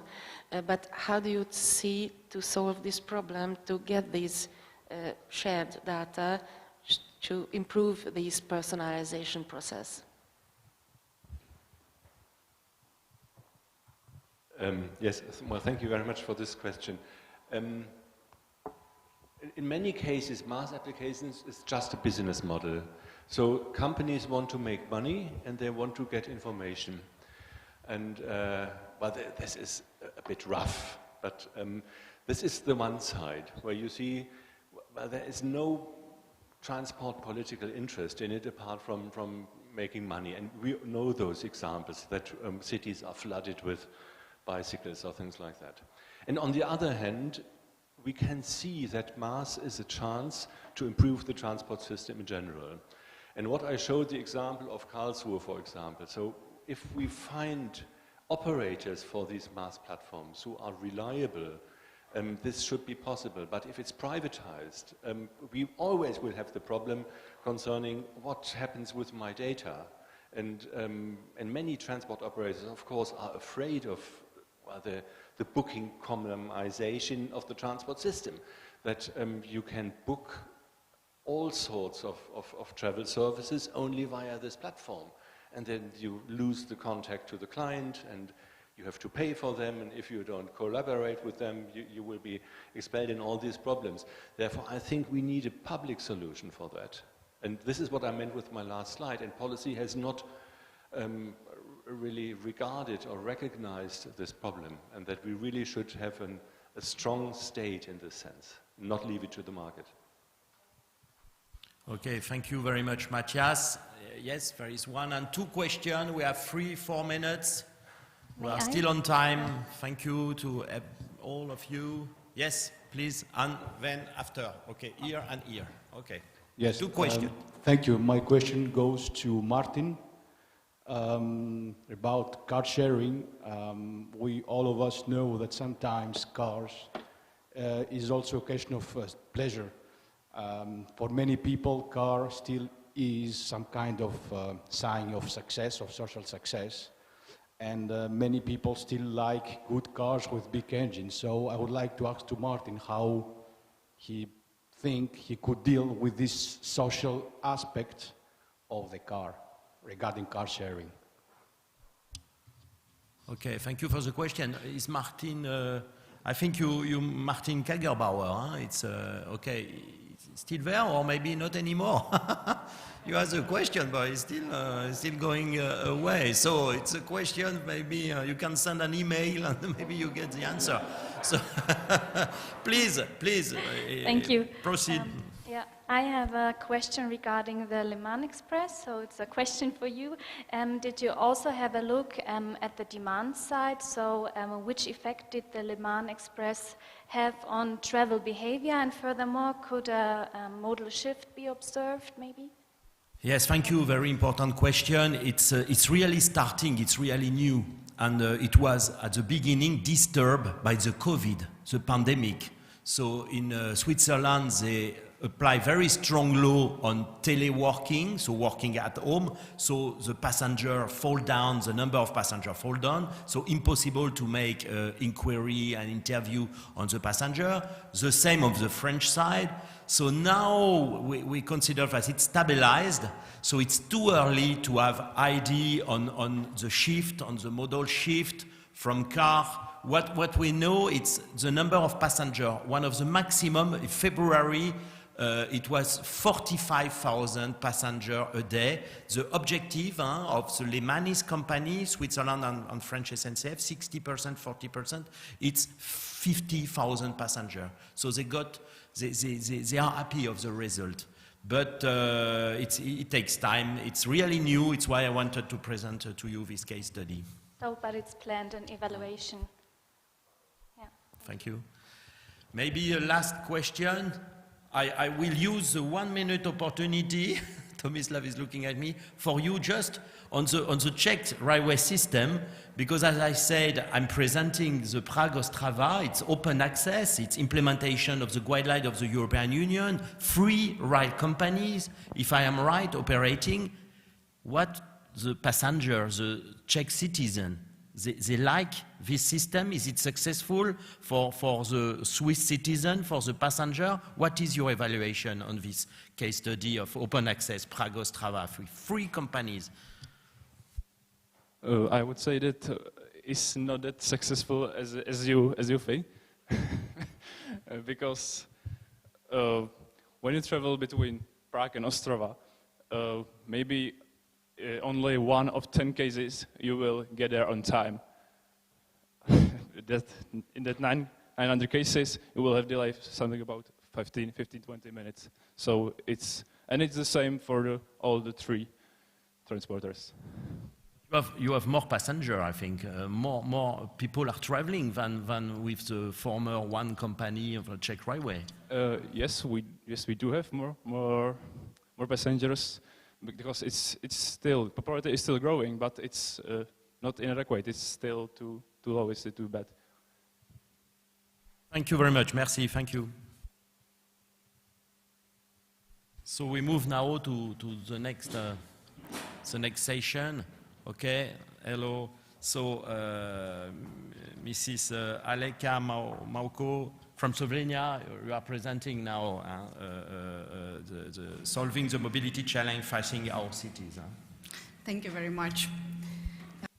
Ladies and dear gentlemen, and special thank to organizer, especially because I think you work as a Swiss-French railway, because this morning I realized that I wanted to give you a short course on Slovene language, but now you can see we have it at least in some parts in English, so thank you for changing this presentation. So my name is Alenka Mauko-Pranjic. I'm coming from the Slovenia National Building and Civil Engineering Institute, or in short, ZAK, from Ljubljana, and we have also office here in Maribor. And usually we are working with the infrastructure as it was discussed before, so anything what is connected with the sustainable buildings and infrastructure. But what I would like to present you today is an European funding opportunity, especially for the countries in so-called regional innovation scheme under the scheme of the European Institute of Innovation and Technology. So this is the Knowledge Innovation Community Urban Mobility. So what is European Institute of Innovation and Technology? It was established in 2009 with one main objective: to increase the competitiveness of different industry branches in or different areas in Europe. So as you know, in Europe we are excellent with innovations, but we are lagging behind some other countries regarding the transfer of innovation to the market.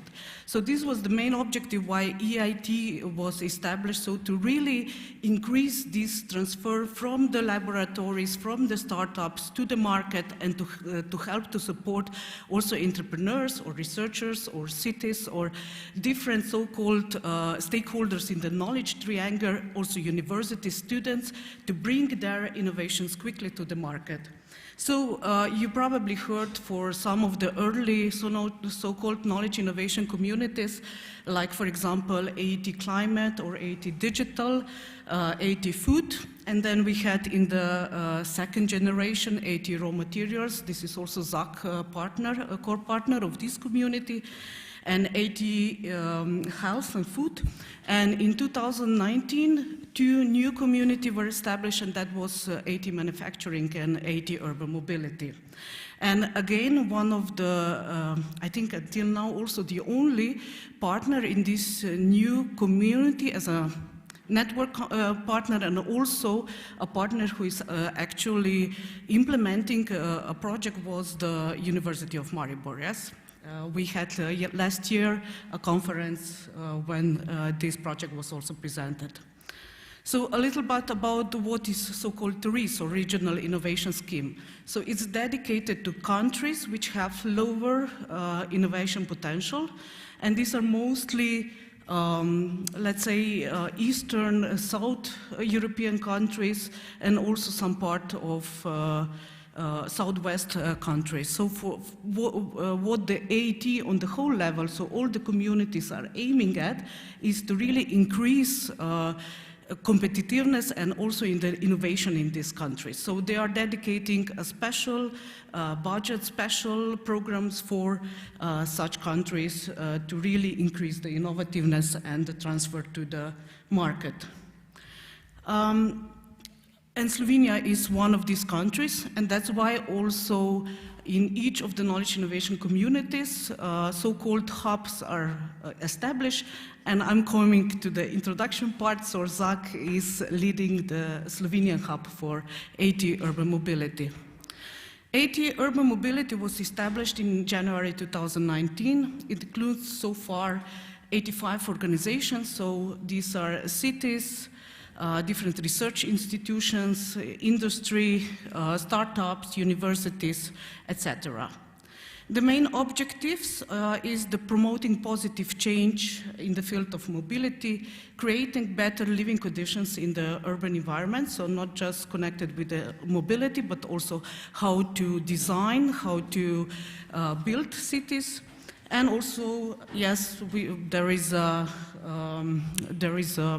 aim to become a really working, cooperative, knowledge innovation community which connect and network different partners to solve issues in the urban mobility.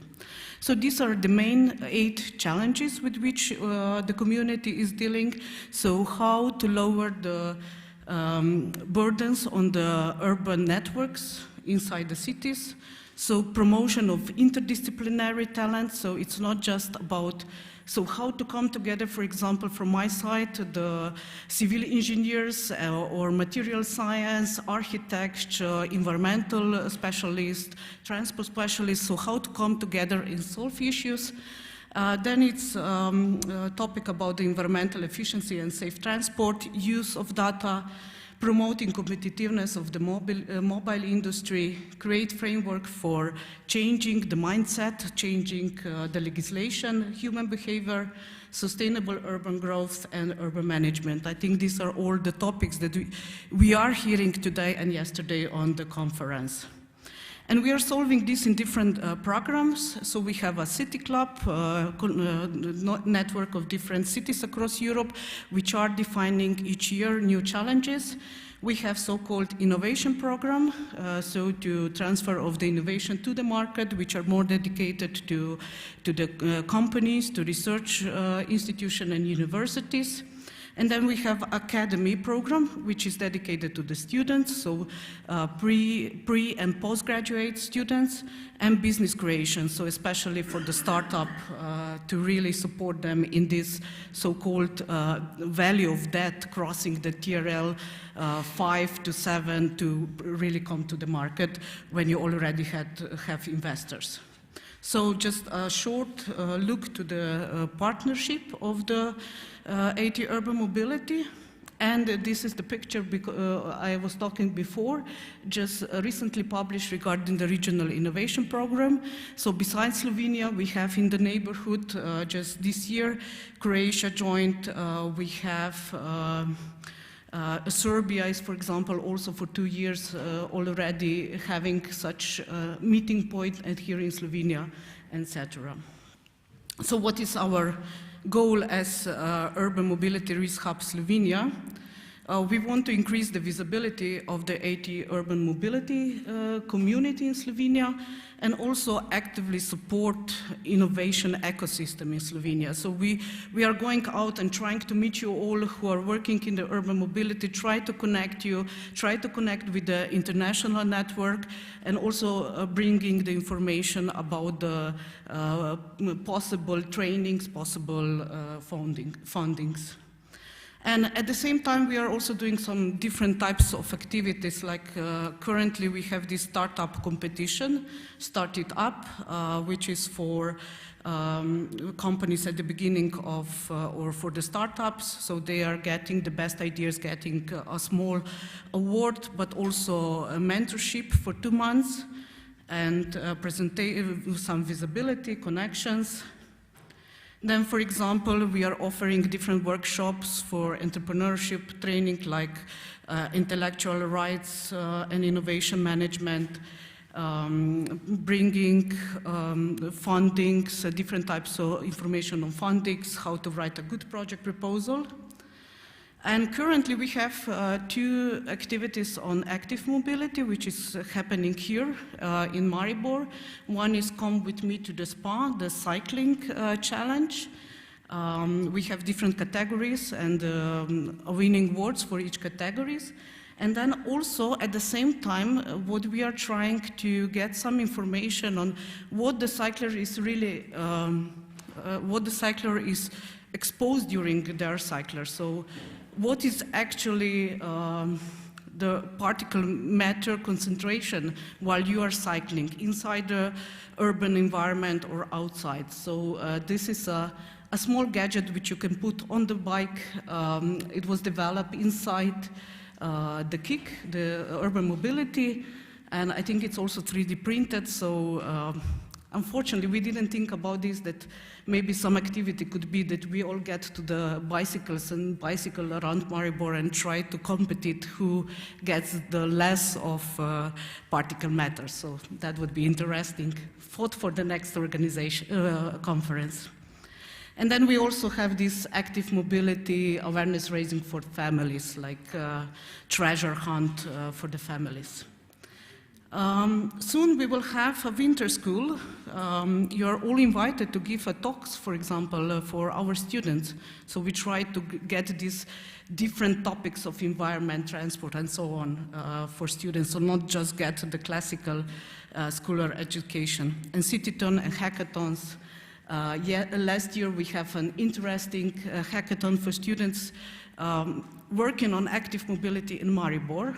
And the first award got a group of people who developed in only 1 day a very interesting solution for mobility as a service. So very interesting. Yes, and at the end, I would like to use this opportunity to invite you all to this international conference where the KIK will present themselves, the central hub, which is managed from Berlin, and it will be in live. We are looking this good example. I'm really thrilled to be face-to-face on the conference, and this is all from my side. Thank you very much.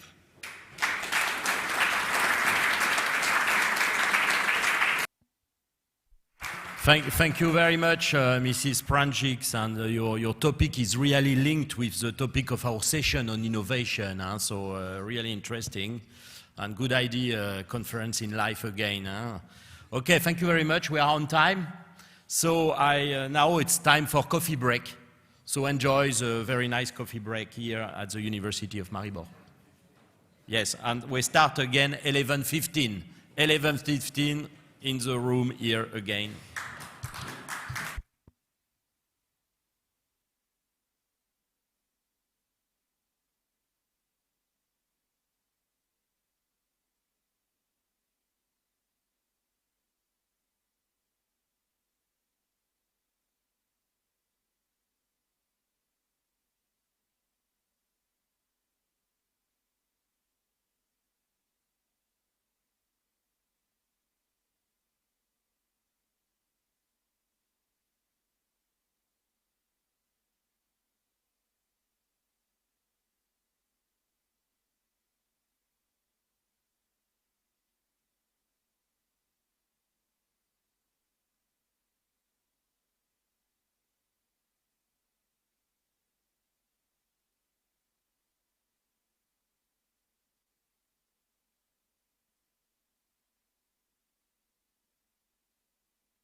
Cities today are grappling with congestion, noise, low air quality, and aging infrastructure.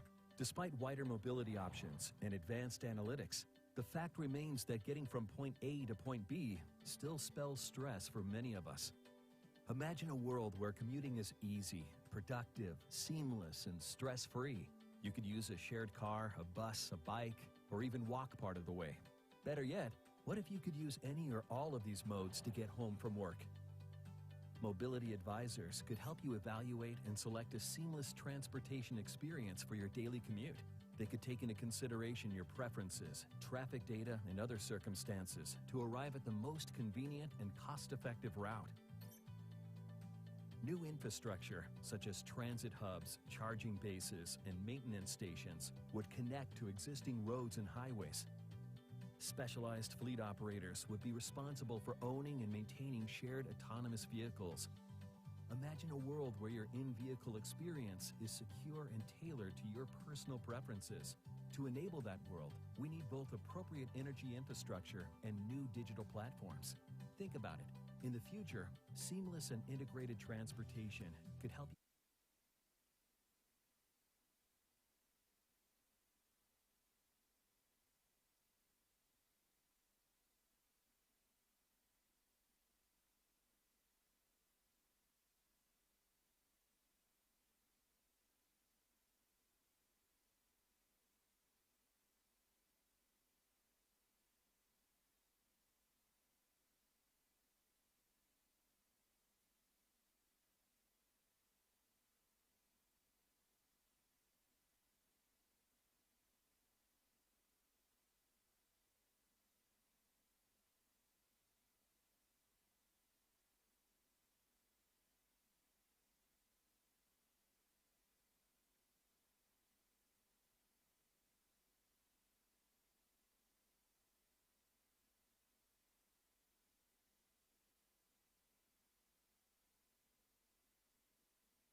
We are starting the last topic today. This is digitalization, automatization, and modeling. The chair will be Vladimir Faltus. He's coming from Czech Technology University from Prague. But before we start, I have an important announcement. I'm seeing Sebastian. In the meantime, everything has been coordinated. You are kindly asked to be 10 to 3 o'clock in front of the building. It is a change of the technical visit program.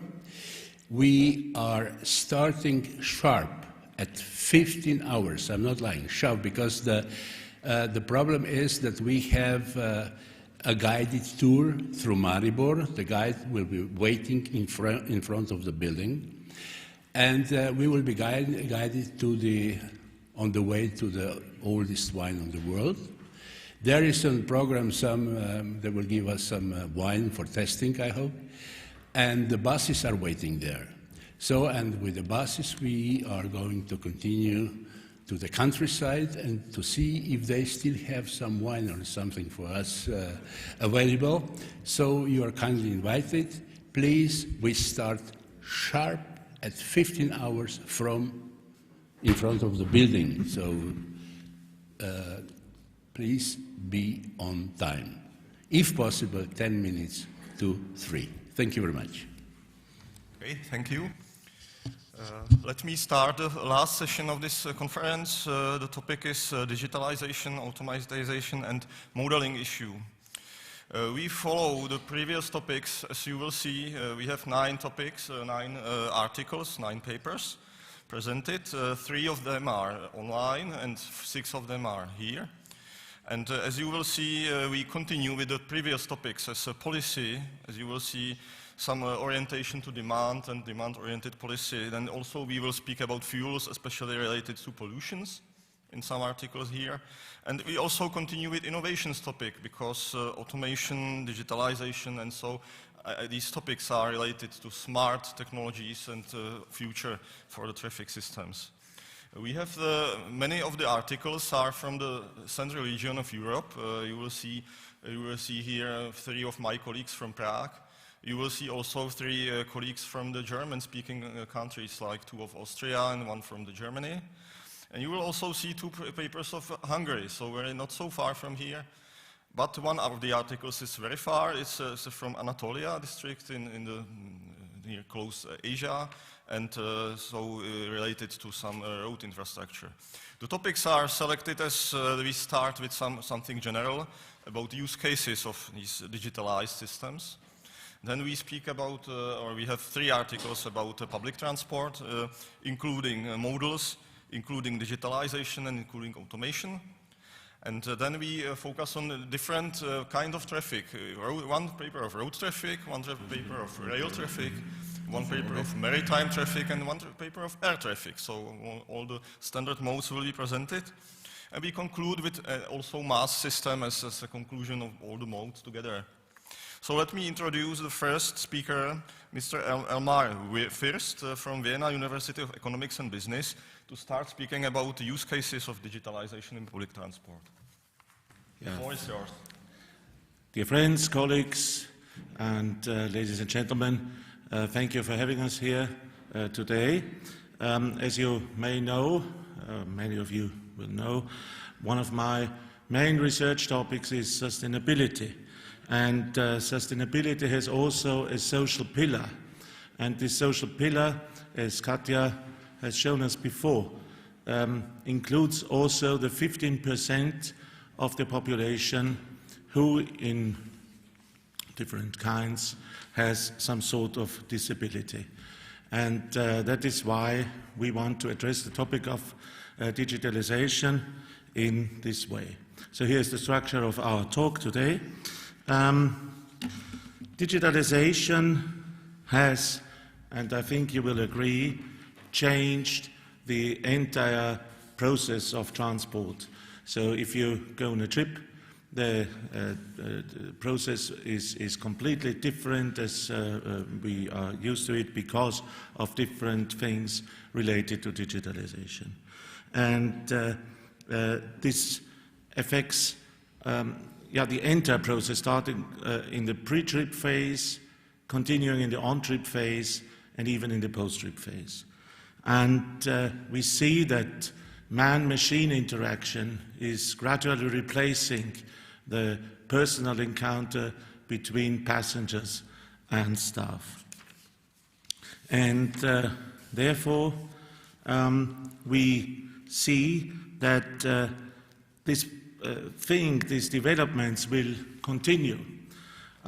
Innovation in the field of digitalization will remain an important game changer also in the future. And we need to be aware of that, and we need to be aware that many people are affected by this, either by the opportunity to be included or the threat to be excluded respectively. And therefore, we need this awareness. For instance, somebody who is, for whatever reason, unable or not used to work with a computer or any other electronic device, there is the threat of being excluded because this person will no longer be able to use these devices. And on the other hand, for instance, let's think about, just to give an example, autonomous driving people who are at the moment not able, for whatever reason again, to drive a car, will probably have the chance to be mobile by using autonomous vehicles later. So now I will hand over to my friend Gerald, who will present to you the results of our qualitative study. Hello from my side. Gerald Lamprecht is my name, and I'm a colleague of Elmar, working for the Vienna University of Economics and Business, and also supporting the Austrian Association for the blind and visually impaired people. So, yeah, we've seen now the overall problem. What we tried to understand by making qualitative assessment of this situation is who is mostly affected. And so we set up a method to understand who are the people who are in need of better technologies. The point is, most of stuff is just replaced by machines, and as Elmar already explained, this causes some potentials but also some problems. So here are those people who are, in our first assessment, mostly affected. These are the groups, and as you can see, it's not only persons with disabilities, it's also elderly people, for instance. And here we are in a wine region. Yeah, here come tourists from across Europe. So if you, for instance, exit the rail vehicle at the railway station, I'm not sure if there are some announcements in German and in English, for instance, so that also is a point where you see that also other people, not only with disabilities, could be affected if technology doesn't support them because there is no stuff to help you. So we also set up some use cases because we thought, what are the mostly used devices? And for instance, you have devices in airports that are the self-service terminals. You have, for instance, static and dynamic information on timetables in railways and public transport systems, and so on. Autonomous vehicles is another use case, so we identified 6 of them. And then we said, okay, if we bring together those people who are in need of support, information, and so on with those technologies, by a two contingency table, then we see what was before digitalization and what is now during the process of more and more digitalization.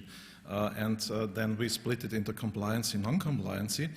Here is just an example. You can read it later on. I think the slides will provide it to all the audience. The point is, yes, we have improvements, And yes, you can more or less do some self-services, but no, it's not all perfect. And usually you hear, if you talk about, yeah, there are some groups of people who need that and that, then you hear, yeah, but it's only 10%, and for those we have to produce something extra that's expensive and time-consuming. We don't have the staff or the money, whatever, to produce this and introduce this. Well, you see what happens if you don't do it. For instance, an example, I'm a person without disabilities, but when my wife and me lived in UK, Ryanair introduced 2 weeks before Christmas the new self-check-in kiosks. We were there 2.5 hours before departure. We just made it to our plane. People who came 1 hour before departure missed their plane. There were 60 people already in the morning of that day who missed their flights. So it's really a challenge to get into systems if you're not used to them. And for people with disabilities, it's even worse. You have to somewhere drop your baggage. If there is nobody there who helps you, what shall you do? A positive case, as Elmar already mentioned, will be autonomous driving. So our discussion was, what is the point in bringing new services if they are not designed in a way that all people can use it? So what do you have to do that all people can use it? First, you have to think about people with their needs. I don't say specific needs, I say needs, because tourists also have needs. They have heavy luggage, for instance. Yeah? At a railway station, that may cause problems and you miss your bus because it takes you some while with the luggage and then the connecting bus is gone. But for instance, here we have also some examples. You can read it later on. It's all about design. So you have to design the tools in a way that people can use it. And all people should be able to use it. Here again, we see the point is not only the design, but it's also the way that senses are approached. Yeah? Human beings have 5 senses, and so tactile sense, audible, listening, and viewing, and so on. So at least 2 of the senses should be approached, addressed. So it means if you have 2 senses, in Germany, for instance, they have new real-time passenger information systems. I was working in Germany, and I worked together with a small tramway company, and they said, yeah, we want to have screens that show when the next tramway goes, but also people who have problems with reading, they should be able to listen. So it's a text-to-speech system they introduced. So you have 2 senses approached. How can you go on in the future? Well, I think the most important thing is you have 2 ways of approaching these topics. The first is you have legal rules and regulations, so it's enforcement, but the other one is awareness and voluntary action. You have to integrate the people who know best what they need.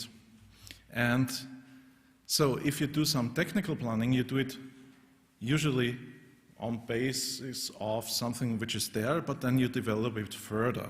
So it doesn't make any sense to develop something and say, yeah, we want to have it cheap and so on and so on.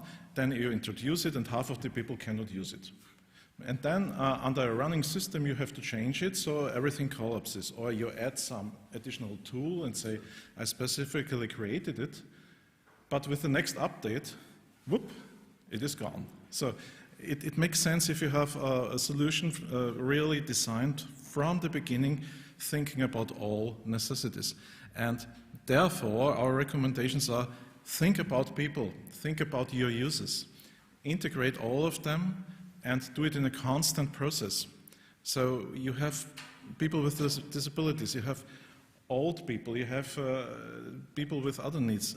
Just think about them, integrate them, and try to construct a solution together with them. So thanks a lot.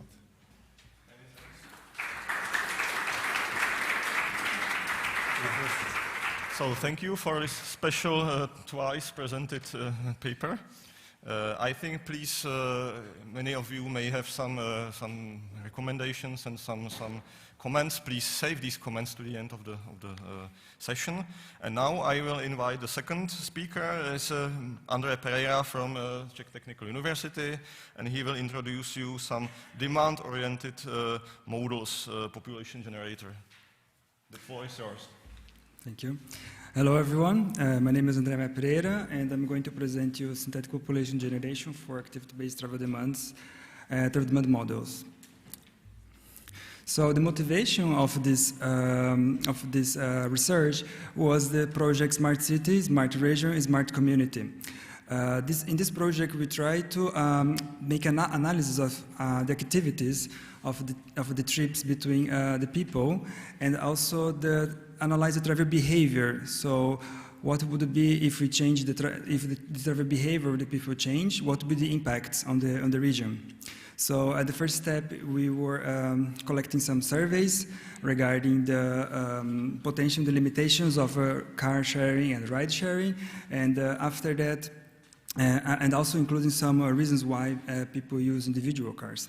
And after that, we will be doing some effects of the changes of travel behavior, and also including in this using the Mathsim traffic simulation, the traffic and environmental performances. And that is the area actually that we are analyzing. So, and to talk about activity-based models, we need to talk about synthetic population and also activity-based travel demands. So, in general, the traditional approach is to use some aggregated travel demand between zones, like divisions of the city, and the common way is to use the four-stage model. However, the problem here is that we have aggregated travel demands between zones.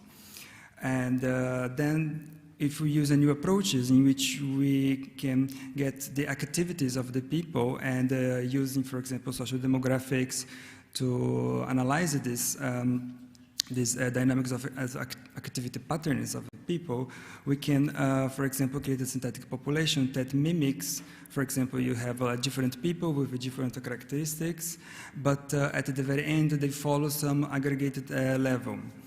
And basically we can use this, for example, to describe trips, occupations, visitors of certain buildings.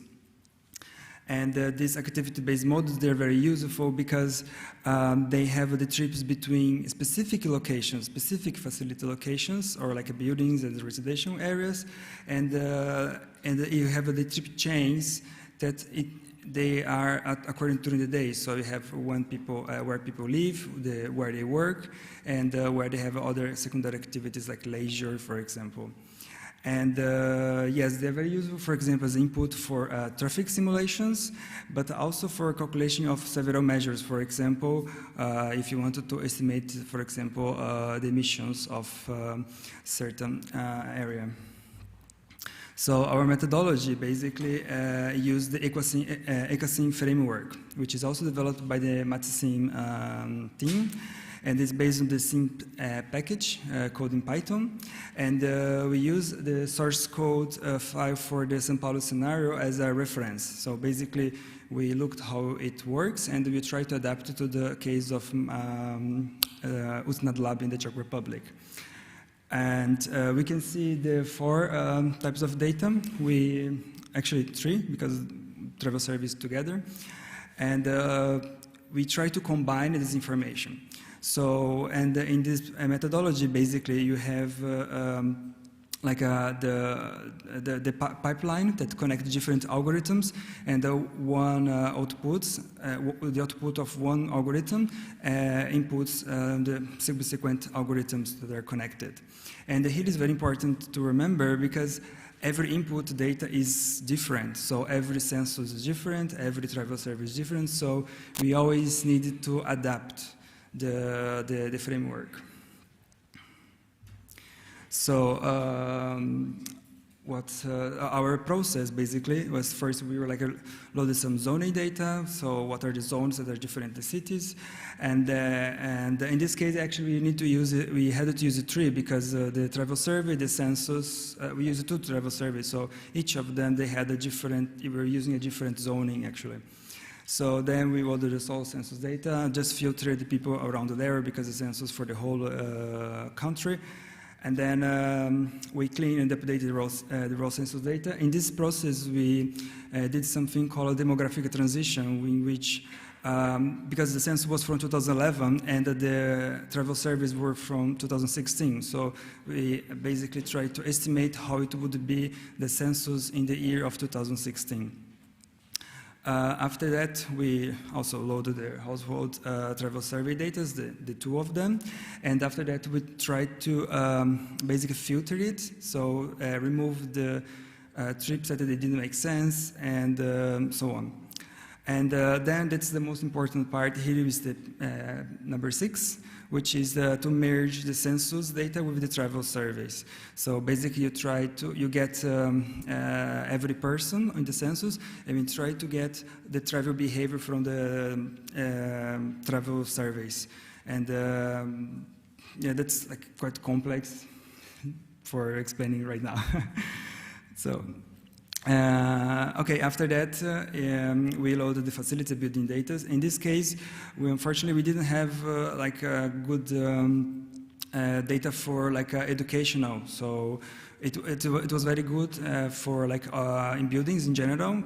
And at this moment, we are classifying these buildings for the trip purposes and also the building purpose. So in this way, we could try to estimate where people would work. So basically, if a person is a manager or like a working IT, it would work in certain places, and if the person is like manufacturing, it would work in factories, for example.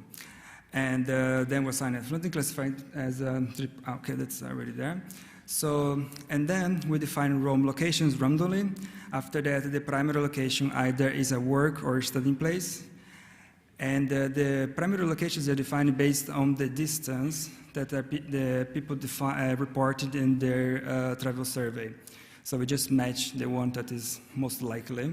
And then this we can generate the travel demands between home and the primary locations.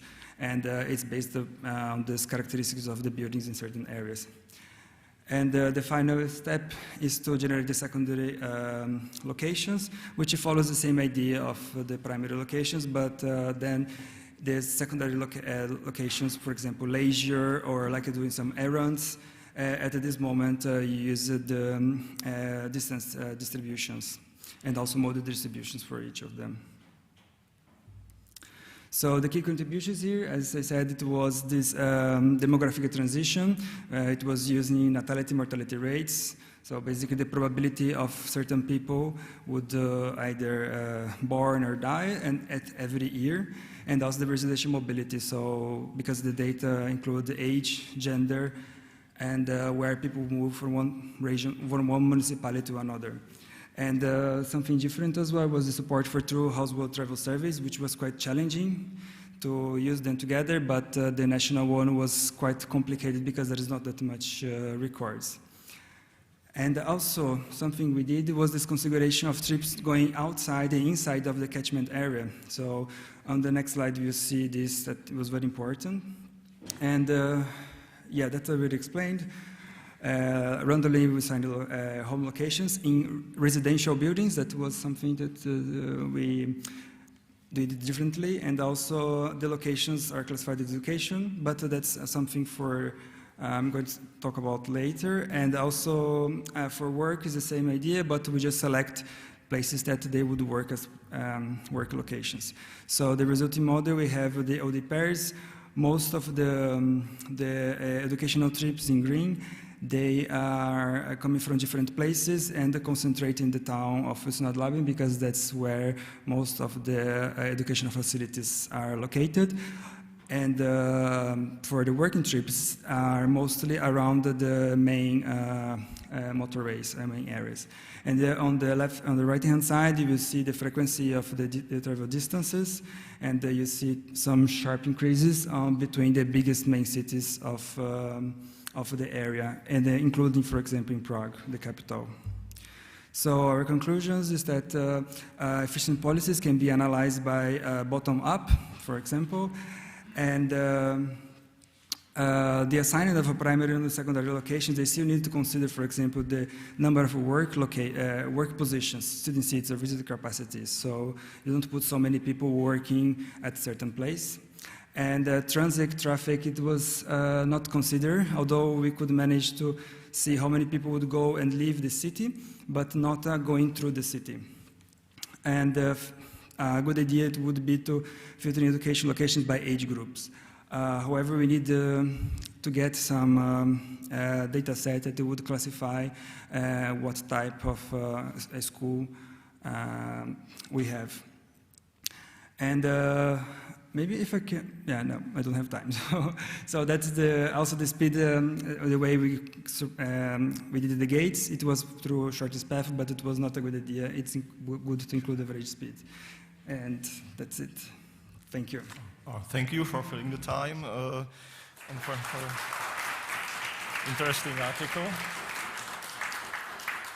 Now we continue with the public transport topic. The second paper of this topic is oriented to automated people counting systems, and Professor Přibyl is here, and André, you can continue the place. The time is yours. Thank you very much. Ladies and gentlemen, still good morning.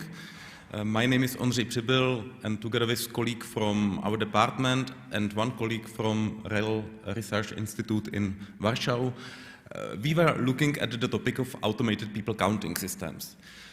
Actually, just yesterday with Laurent, we discussed how often we use students to point out and count how many people are getting in and out of buses and trains, etc. And these solutions should actually help to solve such issues. We are not really looking at the technology. There are quite many papers dealing with this topic. What we wanted to address is whether or how can we use such systems? Is it really useful? Who can use such systems? What are the benefits? So we focus really on basically usability analysis, use case analysis to do that.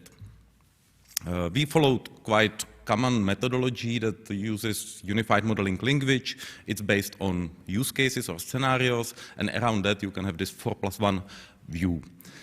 In order, well, our data were collected through a lot of literature review. We tried really to see what is the state of the art in the world, but also we discussed with quite many stakeholders what are their expectations, what are their experiences, and how they see the benefits of such systems.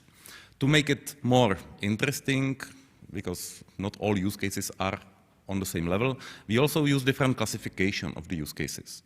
First is, of course, according to actors. So people or organizations who interact with the APC systems and who can experience such benefits.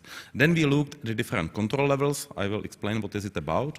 And well, I mentioned we are not looking at the technology, but we tried to do some very simple classification of the existing technology to make it more useful, because it's clear that not all use cases can be implemented with just some very simple system. So we focused on different actors. So here is the overview of the actors we have in mind. Basically, there are these national or international regulatory and standardization organizations. Then there is the infrastructure manager, railway station operators, transport service providers, and of course, as you will see, most of the use cases are really dealing with passengers, which is something that should be expected, and I believe that's good. I talked about the different control levels, and this is also a distinction that I consider to be quite important, because some use cases are really useful for policymaking, for the big strategic decisions, investments, etc. Quite many are suitable for tactical level, so how to plan the next year of operations on a railway station.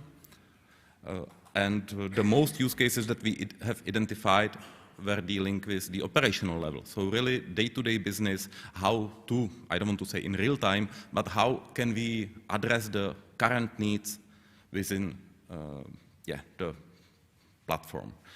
I wasn't that clear. There are the applications of APC systems can be used in different places. We have been focusing mainly on railway station platforms, but you can have also similar technology used in public transport vehicles, etc. Yeah, about the technology.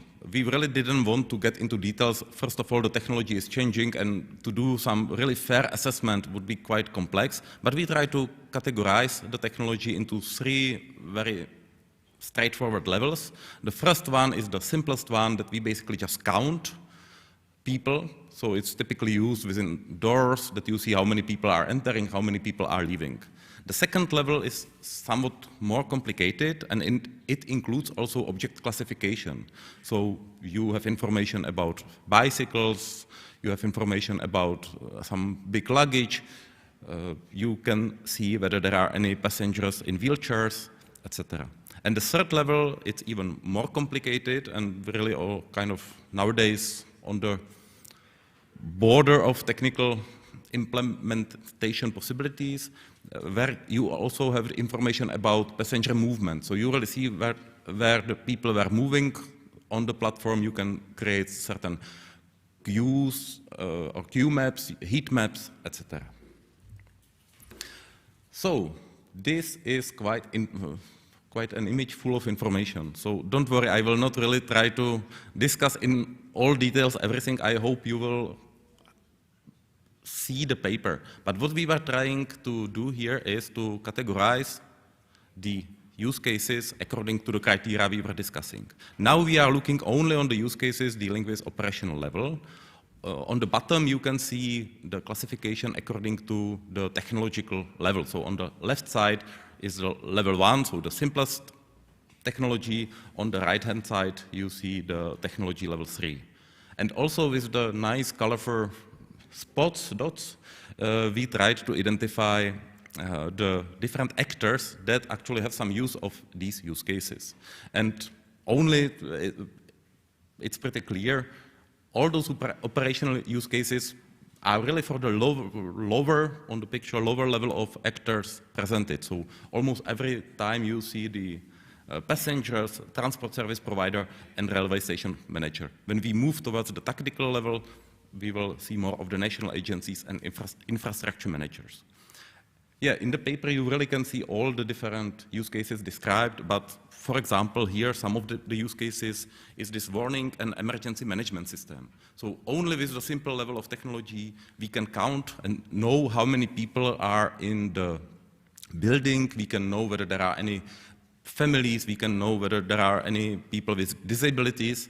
And this can be used, for example, in case of an emergency or need for evacuation, that we know exactly how many people are there, we can plan how many ambulances we need, etc. Quite many of the use cases focus on some optimization, so service optimization. Basically, if you see there are many people in the building, many people buying tickets, there are queues forming, you can really strengthen on the operational level the number of counters, etc. Yeah, and if we look really at the higher technological level, there are use cases dealing with detection of unattended luggage, support of persons with special needs. It can be even in the way that if we are aware of that, we can send some we can change the time needed to board the train, but we can also support them with the help of staff. On the tactical level, basically the same principle. It can be used, for example, for predictive maintenance, which means that you really can plan your maintenance based on actual usage. So, for example, on the escalator level, if one escalator is really in use all the time, it really wears up. So you can base your maintenance in the predictive way and in an efficient way.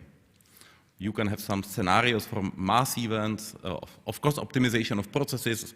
Again, on the tactical level, you can plan and do some planning for the ticketing systems, etc.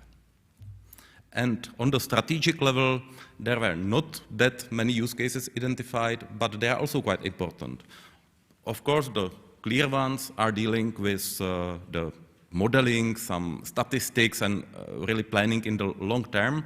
But this can also include, for example, pricing policies. So if you know how used are certain services, you can really basically use it as a basis for determining price for parking or other services. Okay, so to conclude, first of all, if you are interested in such research, please have a look at our paper or get in touch with us. We will gladly discuss all of this. What was important for me that APC, automated people counting systems, are really much more than just counting people. They really can help with many of the topics we were discussing, sustainability. It can deal with social inclusion, etc. I believe after this study even more that it's really important to look at particular use cases or stakeholders to understand how they can benefit from them. And my experience is that very often the service providers really have quite aggressive campaign from some technological companies who come with, this is our solution, buy it and you will have all problems solved. So this usability study should really help to understand the real benefits, allow for some comparison, and to know why such systems are important and whether it's good to invest for them. So we really believe that there are clear benefits, and at the end that most of them can help the passengers, so the end users, to enjoy the trip and use even these public transport systems and railway systems much more. And I guess I am right on time, so thank you very much for your attention, and I will be happy to discuss.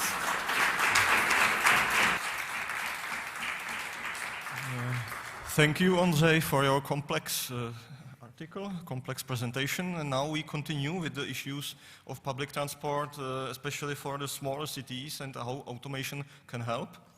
It's a first presentation which is online, so I welcome here Evelyn Baer from Technical University, or from Vienna University.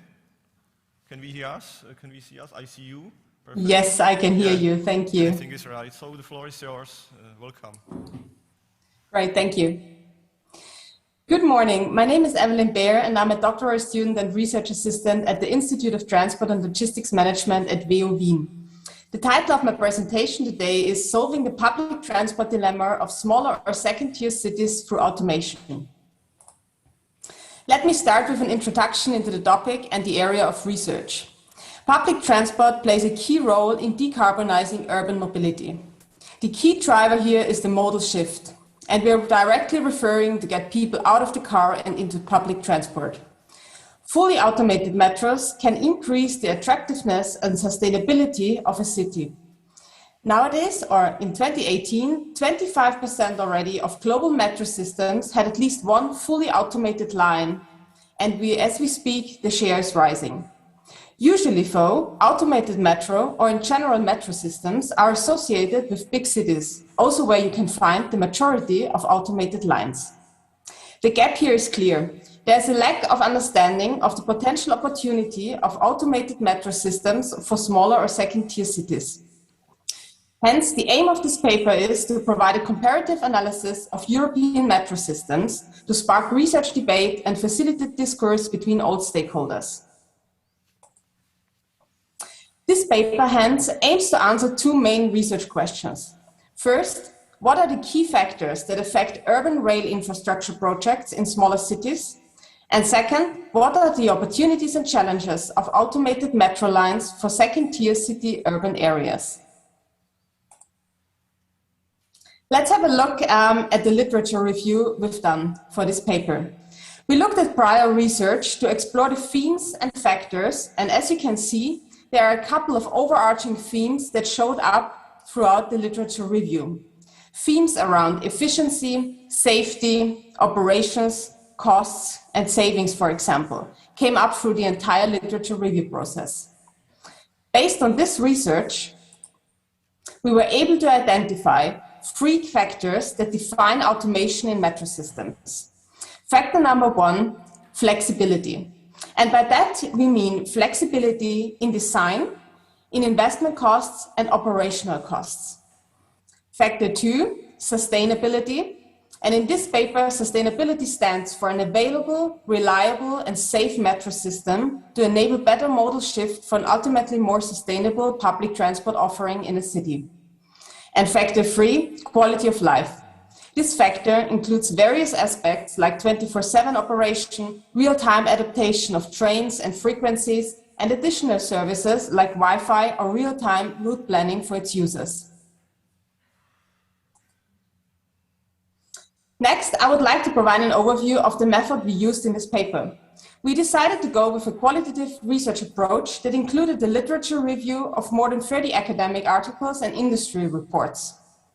For the selection of metro systems that formed part of the analysis, we first selected cities with fully automated metro systems, with a focus on Europe. Second, we used two main criteria to further narrow down the selection. Criteria number 1 was the size of the city. We've chosen cities with well below 1 million inhabitants at city level. And second, the capacity of the metro system. We opted for low to medium capacity according to the International Union of Public Transport, meaning under 300 and 300 to 700 passengers per train. Based on this selection, 3 metro systems were chosen to be part of the following comparative analysis. First, Brescia in Italy, because of it being a medium-sized city and its success connecting a second-tier city within its city limits. Second, Nuremberg in Germany, because of its pioneering role for European rolling stock companies to go driverless and being Germany's first driverless metro. And third, Copenhagen, despite it being a capital city, because it was the first metro purely designed from the start as driverless, and its success led to expansion for a second line. For the analysis, secondary data was collected from various industry resources, like consultancy reports, government and industry reports, amongst others. The analysis was conducted based on an individual analysis first and a cross-case analysis of similarities and differences afterwards. Let's come straight to the results now. Factor number 1, flexibility. What we were able to derive from the analysis was that automation leads to an increased flexibility in infrastructure design. We're talking about smaller platforms or shorter trains, for example.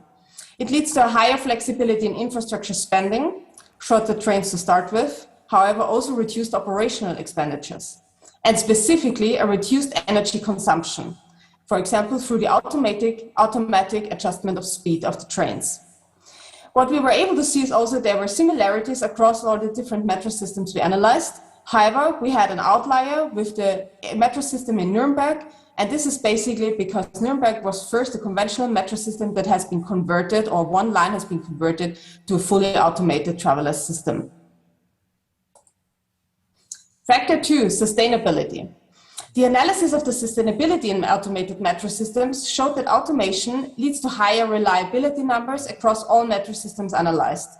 Furthermore, shorter distances and transit times, and we're talking about the minutes to reach a station, and also the offering of intermodular transport and other transport modes, resulted in higher user acceptance, which ultimately leads to a better modal shift. And lastly, automation supports higher safety measures. We're talking about platform doors and 24/7 monitoring. Obviously, another outlier here in Nuremberg as well, because of the conversion, it was impossible to install platform doors. And I will come back to that later. Factor 3, quality of life. Finally, our third factor, and our analysis showed that automation enables real-time adaptation of frequencies in case of special events, for example, real-time adaptation of the number of trains to avoid overcrowding on the platform, and both ultimately also link in nicely with factor 1, reduced energy consumption. Also monitoring, natural lighting stations, service apps to provide for a better customer experience were also identified as key drivers. It is worth noting that all the features I just discussed, factors 1 to 3, are directly linked to the technology of automation and are not available on conventional metro systems. To conclude my presentation, the aim of this paper was to define and understand the challenges and opportunities of automated metro systems in smaller or second-tier cities in Europe. 3 key factors were identified: flexibility, sustainability, and quality of life. And the conclusion is that adaptation to specific urban architecture is of utmost importance, And we have seen that, for example, in Copenhagen metro system, which resulted in a high user acceptance.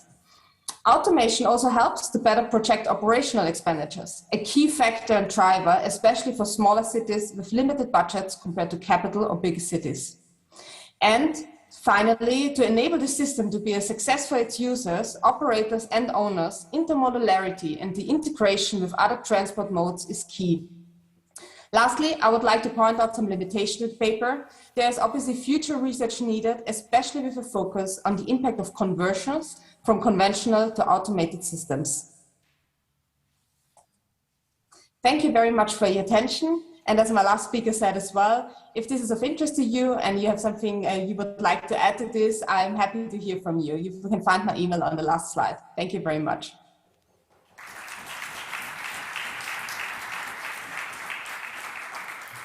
Dear Evelyn, many thanks for your interesting topic. Please stay with us until the end of the session to maybe possible answers for the questions from the auditorium. And now we switch from the public transport topic to some more general transport topics, but individually oriented. So we start with road traffic, then we continue with rail traffic, then with maritime, and then with air traffic. So the first topic is presented also online by Mr. Yusuf Demir. Are we in contact? I see you. Perfect. Yes. Can you? Yeah, the floor is yours. You can speak. Yes. Okay. First of all, I would like to greet all participants. Our topic is the saturation flow at nested signal site intersection. First I will introduce myself. My name is Yusuf Khan Demir from Ömer Halis University in Turkey. I am assistant professor at the university, Civil Engineering Department. In this presentation, we want to present the saturation flow at nested signal site intersection. Why nested signal site intersection? Because, The aim of this study is to determine saturation flow at nested signal intersections. To determine the saturation flow, discharge headway we always observed. Why nested signal site intersection? Because of this intersection special type of roundabouts, in fact. Because in the roundabouts is the place that secondary is controlled, is placed or located on the roundabouts. And the secondary control is the control the left turning movement in the intersection. It's, of course, is complicated is the movement in the intersection, and is the traditional is the saturation flow determination is valid for this kind of intersection. Our study area is investigated this kind of intersection is located in NIDE is Atatürk Boulevard, and the signal system is fixed time as through-phase signals controlled. Also, it is secondary signal controlled, as I mentioned before, located around Center Island. The intersection has 4 legs and 14 meters wide, and approaching speed is, of course, the legal speed is 70 km/h on major roads. The major roads has 3 lanes in each direction. In the middle of the intersection, there is 16 meters central island, and the width of the circulating area is about the 3 lanes. The secondary signal system causes vehicle accumulation, coning, and delay due to lack of space for vehicles around the rotating island. For example, here is if spillover is enough interval time for around this island, and spillover is the vehicles and blockage of other green interval of the major roads. And the saturation flow is as simple as definition is the graphical representation is the Webster and Kobe is a graph stating the saturation flow is obtained when there's a fixed vehicle at 100% green time. Especially is third or fourth vehicles headways is generally used as saturation flow rates in the literature. Saturation flow is of course, different definition over the time. Is in the highway capacity manual is 2010 is the saturation flow is defined as the number of vehicles that can pass on 1 hour at signalized intersection if green time for given lane is constant long. And ERB report is 123, defined as saturation flow as a maximum constant departure from the tail of the vehicles during the green period. The rectangular line in the graphic also shows the ideal state of the saturation flow value in the approach at signalized intersection. The horizontal axis has indicates the duration of the phase in the approach, and the vertical axis reveals the mobility of the vehicles at the intersection at relevant times. The saturation flow may start with being towed on 60 vehicle in Quen, as you can see in the graphics. Sorry. And why the saturation flows is so important in the urban cities? Because it affects many is the variables in the urban traffic. The main is the variables, the performance of traffic flow, the evaluation of planning, design of intersection, and operation of intersection. It's a very important concept in the traffic. Saturation flow is the average saturated flow range. Its general definition, of course, is the average discharge value of the vehicles, headways of the vehicles in traffic after the green time. As a result, saturation flow rate is calculated according to this saturation headway is dividing is the 1 horse is of course it's converted to seconds, 2006. And is again is very why is saturation flow is important, because it's used because it's used to is the calculated capacity. Is the capacity formulation is saturation flows is input. Green time is of course cycle for green time or cycle time calculation. Again, saturation flows is main parameter of this equation. And which variables is affect the saturation flow? Is road conditions, of course, traffic conditions, driver behaviors, environmental factors, and of course, as you can see, is the geometric, is the structure of the intersection is very important. In the case study, to calculate the nested intersection is saturation flow, we observed traffic from video footage taken between is the Thursday, on the Thursday, and it's pointed at this date in the presentation, and in peak hours, is even in peak hours. The main reason for making the video footage between these hours is the traffic was observed at certain intervals before it's determined that it was as I said, this time is because we prior is the observation, we determined these buses times for this traffic or intersection. In data is all the data is transferred into its pandas. It's Python is framework for big data analysis.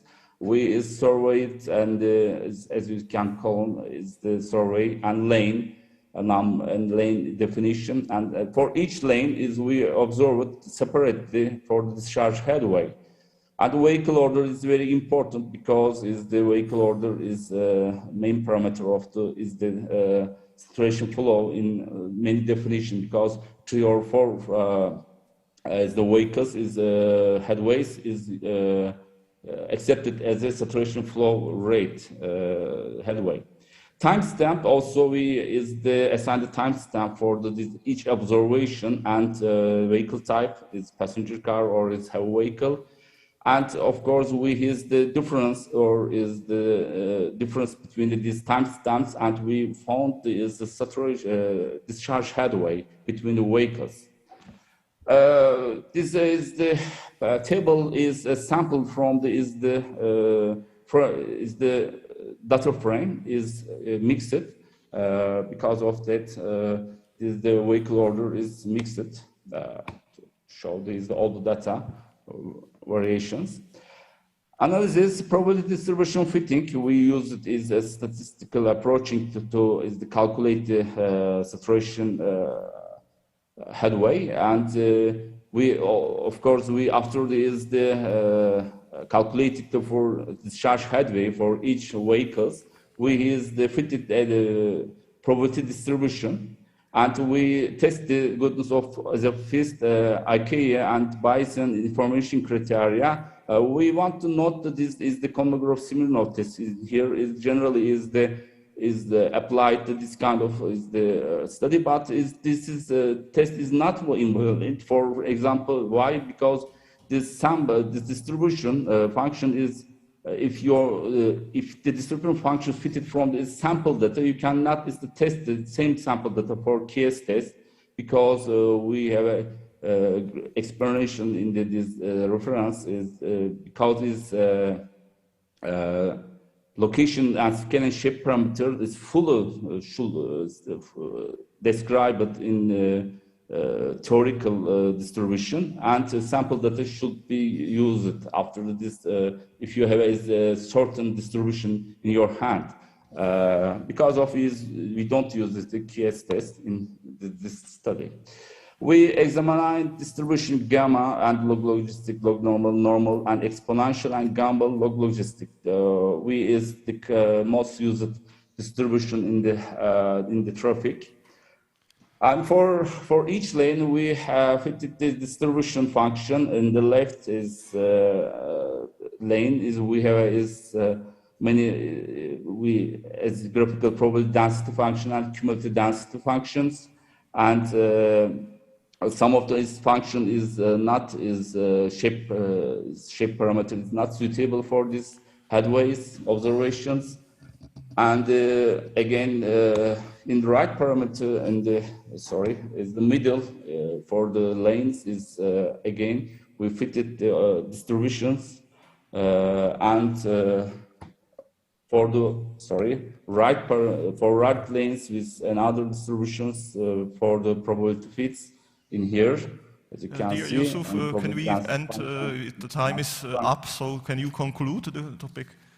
Thank you. Of course, of course. End of this study, we found that for each lane, saturation flow have different is probability distribution, and it's very important. Why? Because is the nested signalized intersection is not same for all the lane. Also, is another important is the conclusion from here is a common is accepted value is not true for this nested signalized intersection. Why? Because is the HM default value is 1,900 passenger car unit for an hour, and we found is in fact is the saturation flow in the nested signalized intersections 1,500 about 500 vehicles per hour. Why is important?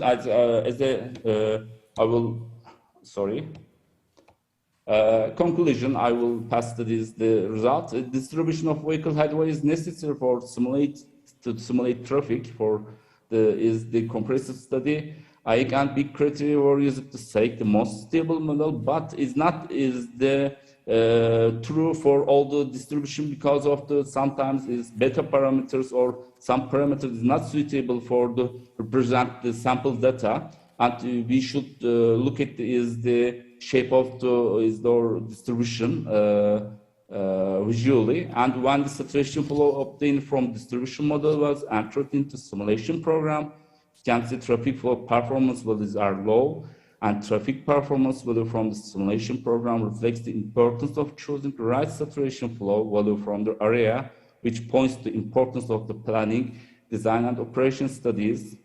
As a continuation study, it's aimed to reach the saturation flow value and intersection performance information nested regular and signalized intersection provenance, and compare saturation flows between them, increasing number of observation points of data.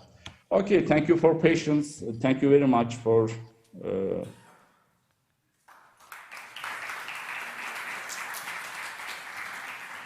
Thank you for your article. Thank you for your typical traffic flow issue. Now we fly back from Asia to Europe, from Anatolia to Central Europe, and from Niš to Prague. And I will invite you here, Mr. Matovický from Czech Technical University, with the article about decision-making system for autonomous train operation. So we switch from road to railway. The floor is yours. Thank you. Hello again in Maribor. I will switch also to the technical issue. We heard a lot about trains today. We heard something about autonomous vehicles yesterday, but not in the connection of autonomous and train in the same paper, in the same issue. Although the issue is not very new, as we will you will hear in a moment, first ideas about automated train operation in metro station exactly were born over 50 years ago, but there are very strong limitations why until today we don't have a fully automated train operating. This paper and the presentation is based on a joint research and development project together of a Czech Technical University and AZD Prague, which is an interlocking and signaling producer in Czech Republic, one of the signaling group representatives in Europe. So in order to introduce the topic, I'll speak a little bit what is automated train operation, how we define automated trains, and how is it different than automated operation of the vehicles. Well, the levels of automation are different. We don't have 5 levels. We finish up at 4th level, which is unattended driving or operation of the automated train. Also, the characteristics of this operation are totally different than on-road vehicles, as the dynamics of the trains are different, the limitations of the operation of such a vehicle is different. Some people might say it's easier because you have railroads, so you know where to go, you don't have to worry that you'll get off the track. But on the other hand, stopping the vehicle and planning of the operation of the vehicle is much more difficult with the braking length of 1.5 kilometers or 1 kilometer. So we examined what is done in the field, and we decided that next to the other projects like Shift to Rail, that is a European project aiming on progressing towards the autonomous train operation, we will work on the national level for the national project aiming at the autonomous operation of the train. This way we will run away from a problem of heterogeneity of the different railway operators across the Europe. So after evaluation of state of the art, we found out that the first autonomous operation of the train vehicles was the metro already in 1970s. Now more than 1,000 kilometers of such autonomous metro operation is on work. But open railways are much more challenging. In the metro, it's called a tube for a reason. We have just the platforms, and between that, nothing can cross onto the railroad, nothing can interfere with the train. So the operation is eased in this way. In open environment, we have to have certified object detection systems, certified decision-making system. We have to react on unexpected situations, which are much more common in open environment than in railways. As I said, huge European undertaking is a Shift to Rail project, started in 2015, still in progress.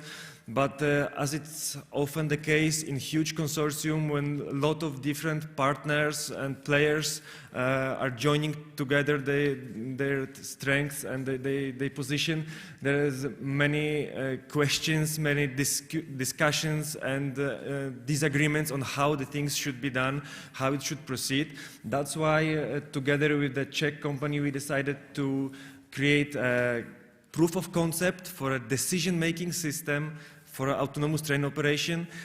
Again, to explain, we decided that when we move to the autonomous operation, it is not necessary to behave exactly 100% as a human would behave in a train.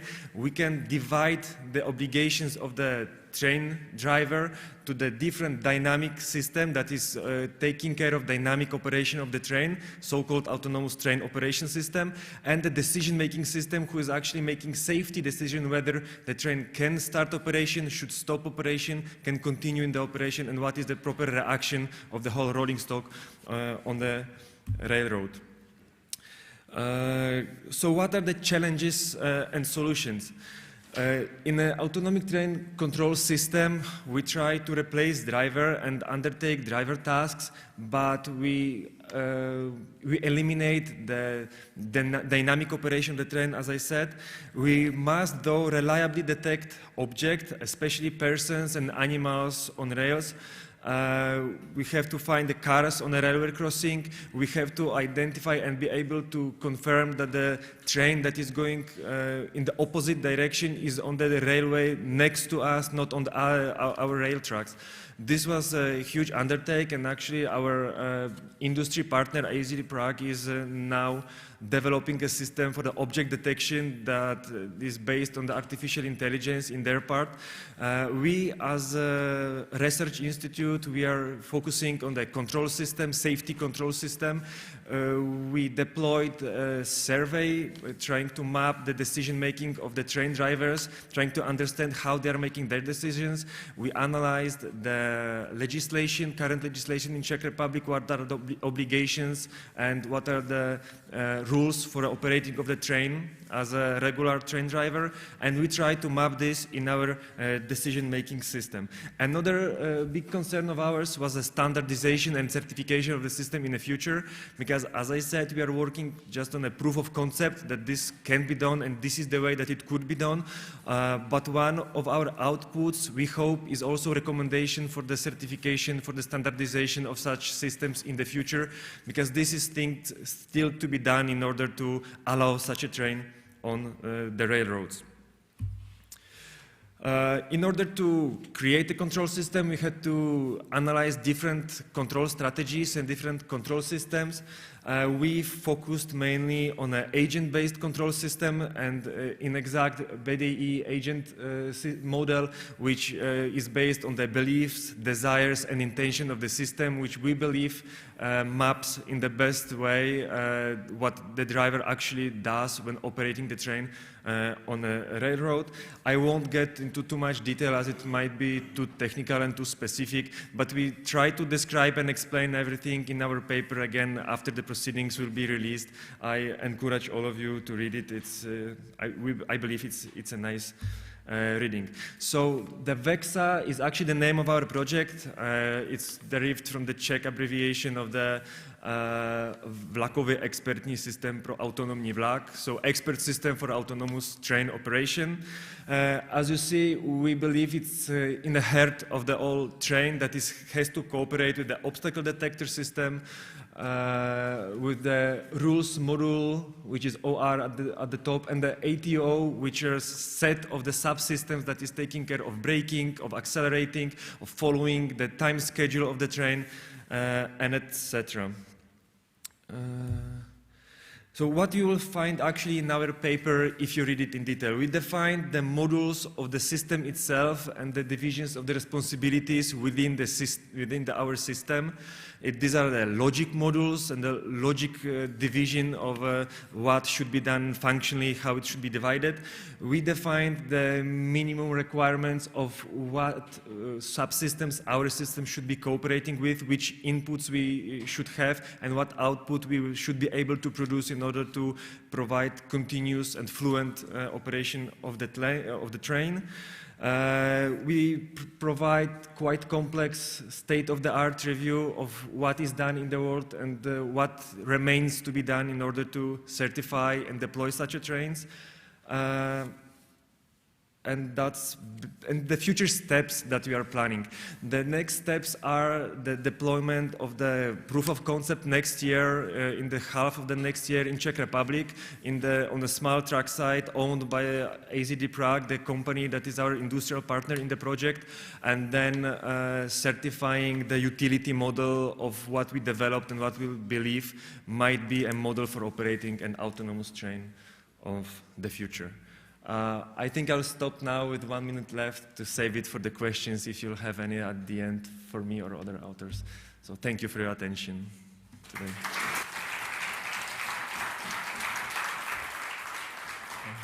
Yeah, many thanks to Michal Matovický. Now we escape from the flat surface of the surface, and we go to the ship. And I welcome here Carsten Hilgenfeld from Germany, from the Fleet Mon group. The floor is yours.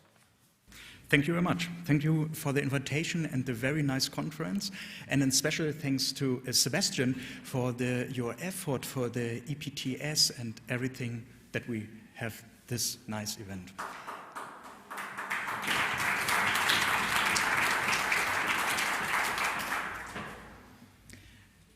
The IMO, the International Maritime Organization, targeting to reduce the maritime emission until 2050 up to 50% compared to 2008. And the limiting factor for this is the carbon intensity indicator. And this will be mandatory from 2023. And to reduce the emissions is very important, the efficient scheduling of shipping and the cargo handling in the ports, and also the work for the port authorities. For example, the Port Authority of Rotterdam found in a study that 50% of all ships have waiting time by entering of the port area. And we, as a company, developed a monitoring system to calculate the emission in the past and also in the future. The base technology. This is the automatic identification system.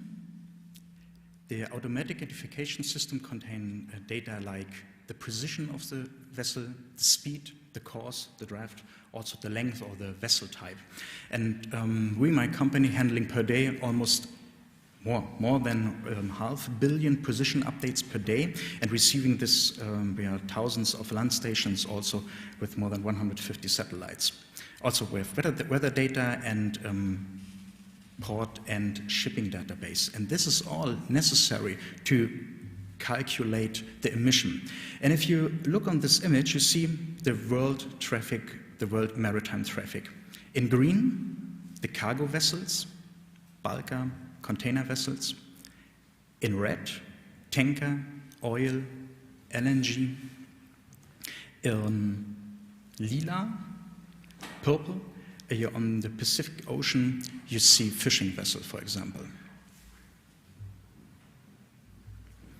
And if you want to estimate the emission in ports, you need some elements. For example, the location and the status of the vessel.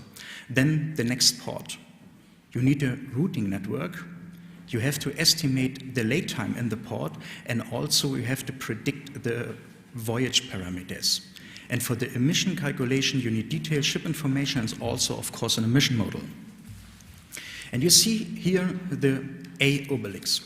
The vessel comes some days ago from Piraeus, Athens, to Koper. Koper is the biggest port in Slovenia. And you see here the ETA calculation, the position, and the speed in the moment of the screenshot. We have now the position, the current situation of the vessel. The Asiatic Liberty. A vessel, this goes around from Koper, Venezia, now it's in Ravenna, then Turkey, Israel, and so on and so on. So you have the estimation where the vessel will go through, and also the detailed course, let's say it this way. Then you have to estimate the lay time. We see here the obelix 2 days ago, as it was on the container terminal in Koper. We see here it's near the Air Salute, the different terminals inside the port. And my company, we have more than 75 up to 80,000 different zones, and for every zone is a zone eventing. And the estimated lay time is calculated by the vessel, vessel length, vessel type, then the terminal. And if you combine all this, then you combine with the season, and you can very well estimate how long the vessel will stay in the port, maybe in 1 week or maybe in 2 weeks if it's arrived in the port. You need vessel data. We have a field set for more than 250,000 vessels with more than 260 fields. This, for example, the vessel type, the DVT, the DWT, GGT, the year of build, engine builder, how many, what is the engine type of the secondary engine, and the number of engines, and the propulsion type, and so on, and so on. And this is necessary to integrate this in the emission model. And for this, this is a field where we are working since 3 years, and we have a project, and we calculate the emission. And the idea is that we take all the information what we have from the current, from the wind direction, from the vessel type, and so on, and create a system how much energy need the vessel in this moment to stay in the status, how many energy is necessary to go in this moment 10 knots, for example. And in this model is also integrated, for example, scrubber information for low sulfur, or decrease of the sulfur in the stream.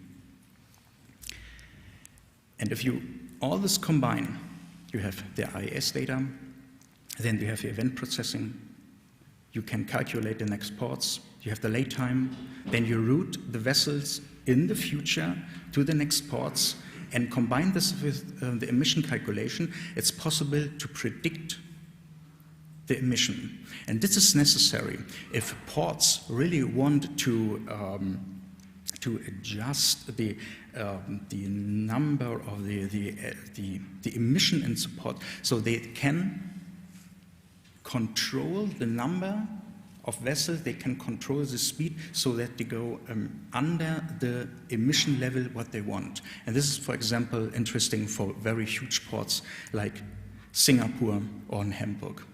For the Singapore Port Authority, we are developing a production-ready system so that they can control the emission inside the port in combination with a climate model and wind direction and everything what's necessary, so that in the future, maybe in 2 years, maybe in 3 years, the Singapore Port Authority can control better the emission inside the port.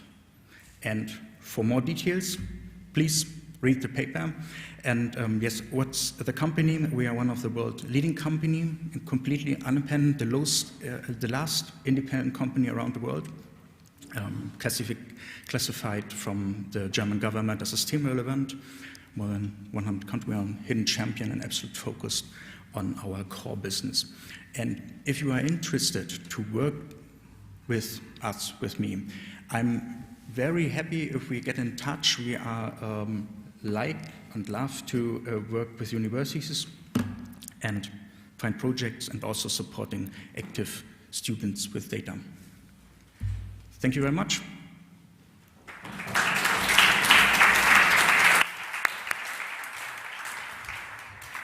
Many thanks for your interesting topic.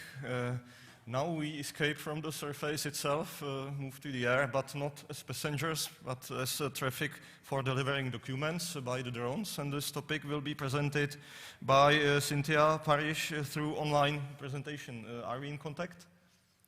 Yes, I am in contact. Okay. My question is, can you hear me and can you see me? The floor is yours. Welcome. Okay. Welcome everyone again. I am Cynthia Parish, and the title of the presentation is Integration Opportunities of Drones into the Document Handling and Transporting. My colleagues were Dr. Christian Bona and Dr. Gábor Kovács.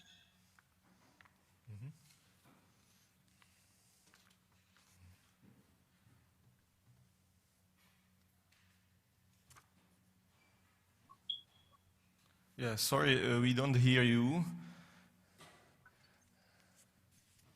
But yeah, I'm now mute. Now it's okay, perfect. Okay, so I'll start again. Welcome everyone. I am Cynthia Parish, and the title of the presentation is Integration Opportunities of Drones into the Document Handling and Transporting. My colleagues were Dr. Christian Bona and Dr. Gábor Kovács. The document is the most critical and administrative and value-creating processes. Because of it, managing and transmitting documents is a critical, typically confidential activity. In general, value-creating work in an organization takes place in distant places, but still relatively close in space, for example, in different office buildings.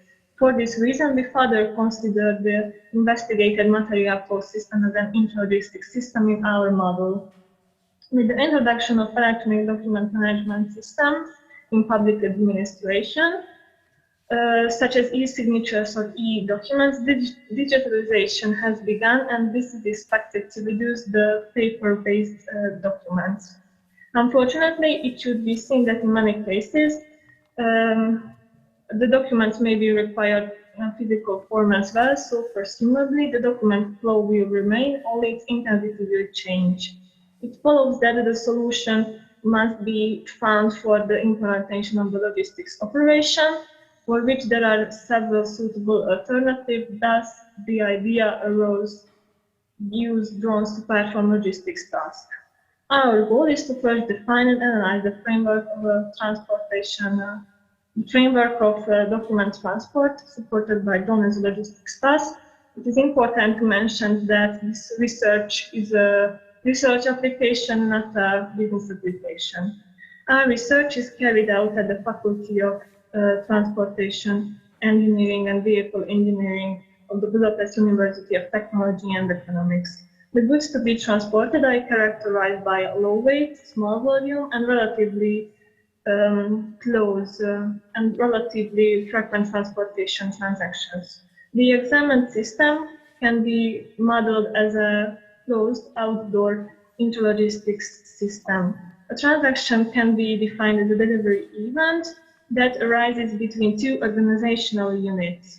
From the results, thus the material flow intensity and the material handling performance can be investigated between each buildings. The buildings and the edges, only the material flow intensity is shown in the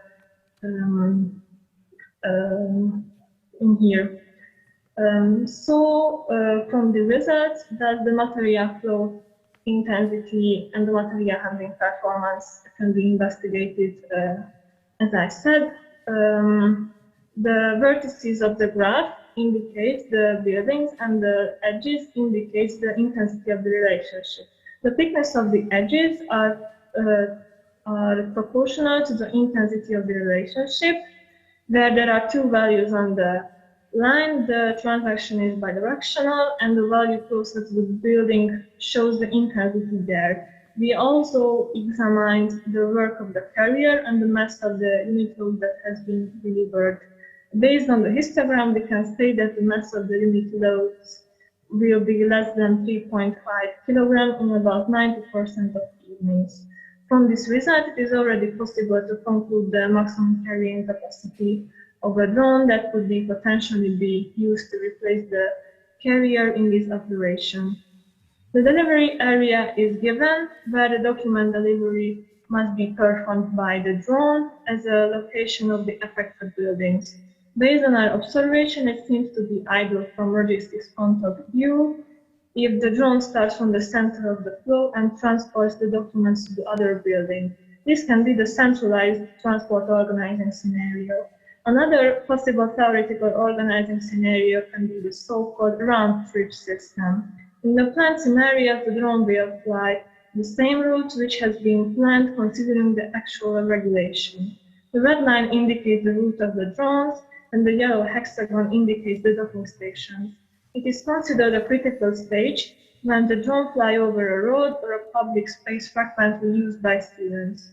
The drones can only deviate from this designated route in exceptional cases. So if the drones deliver the documents in a centralized transport organizing system, then they would be flying much more distances. The round-trip organizing technique will be applied in the same tasks.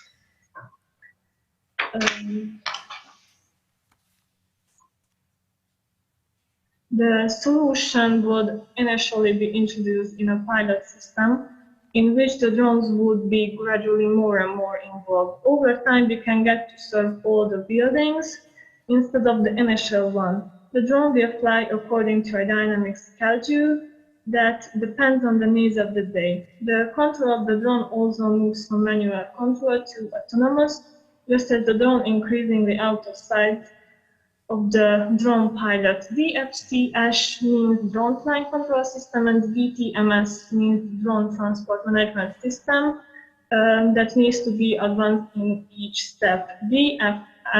DFCS is not equal to the so-called UTM system, because the UTM is a global control system and the DFCS is a local control system. There are also many kinds of technical problems that must be handled if a pilot project wants to be realized. For example, the weather and the design and the legalization of the transportation unit load. In summer of 2021, the physical implementation of the pilot project has begun. In the experiment, we planned the test implementation of the tasks with a commercially available Mavic 2 Enterprise Zoom type drone. First, we investigated the implementation of the transportation unit load. In this step, we examined two solutions. The first one is to have the transportation unit load under the drone, and the other is to above the drone. Placing the unit load below the drone body would quasi cover the sensors at the bottom of the drone body. If it would be placed above the body, then the drone is able to take off and able to use almost all sensors. In addition, two kinds of transportation units have been tested. One is the so-called Q-type unit used in pneumatic transportation systems, and then the other one is a special plastic holder. Application of a specially made fixing clamp structure and support brackets. It was also possible to create a horizontal surface suitable for fixing the transportation unit load. The prototype was also completed. During several flight experiments, when the folder was used, the drone would fall slightly forward during takeoff because the structure's center of gravity was higher than usual. Because of this, in several cases, the drone could not take off. In the case of the Q-type unit, there was a minimal pre-fall on takeoff in the same way, but not the same extent as in the case of the folder. With this type of unit, the drone was able to fly stably. So the Q-type version seems to be suitable for developing of the pilot application. Drones can be widely used today to support diverse tasks. There are also seems to be great potential in the field of logistics for integrating drones into value-creating processes. There are a number of additional tasks to be solved, mainly related to the technological side of the system. We presented the basic of the concept of a drone-supported document transporting system that can be adapted to other areas and may not only be suitable for transporting documents, but anywhere where the nature of transport tasks are similar to the transporting documents. This topic is a big challenge. For this reason, according to our ideas, the introduction of the system concept we have defined should be implemented in a multi-stage form with continuous testing, solving the problems that arise, and detecting new challenges. Only this can ensure the development of sustainable solutions that works in the long run and fits well into the current environment. Thank you for your attention.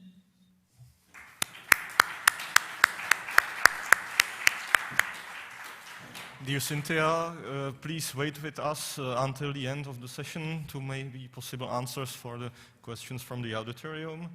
Greetings to Budapest, and now I welcome here Yining He from Budapest University also. She's here in present form, so the floor is yours.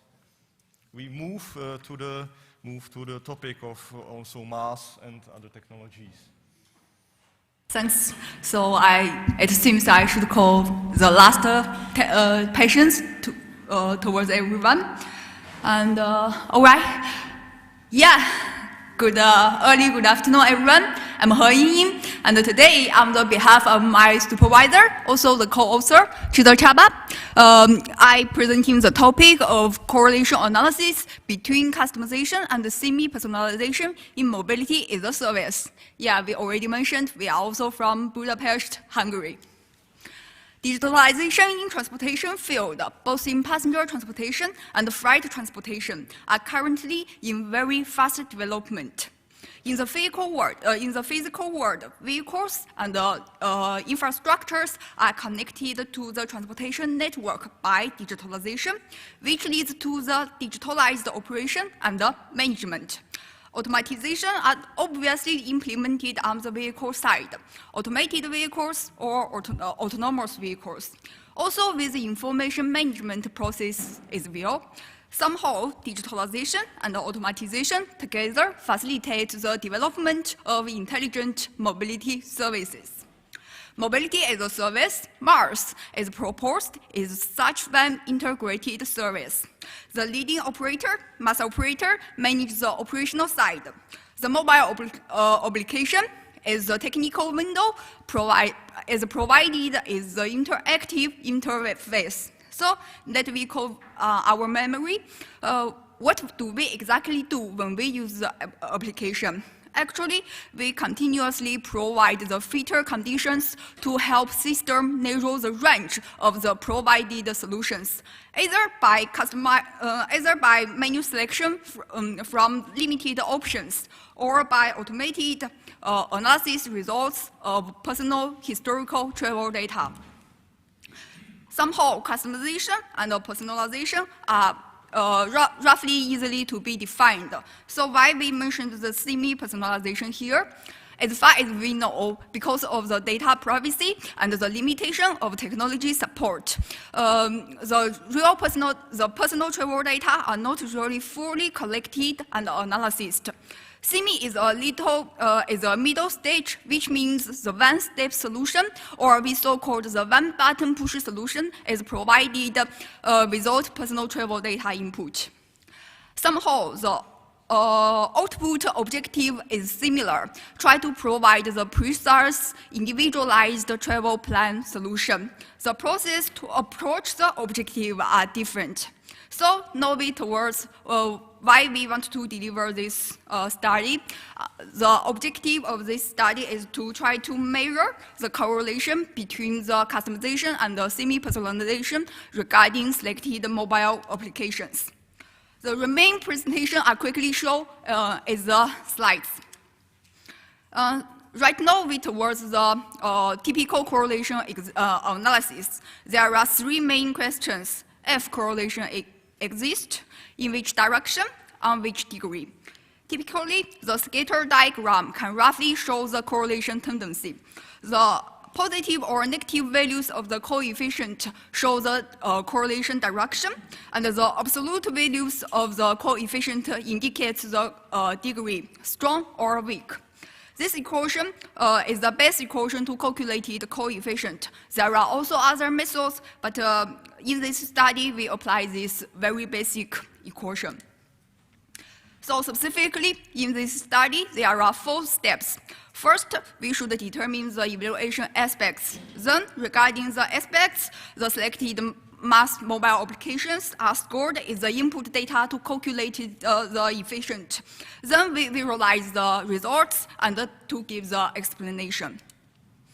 This table is roughly shows the determined aspects, mainly regarding the main functions such like base setting, route planning, booking, ticketing, payment, and so on. The 22 aspects are determined. And regarding those aspects, the 25 applications are scored is the structure of the figure show.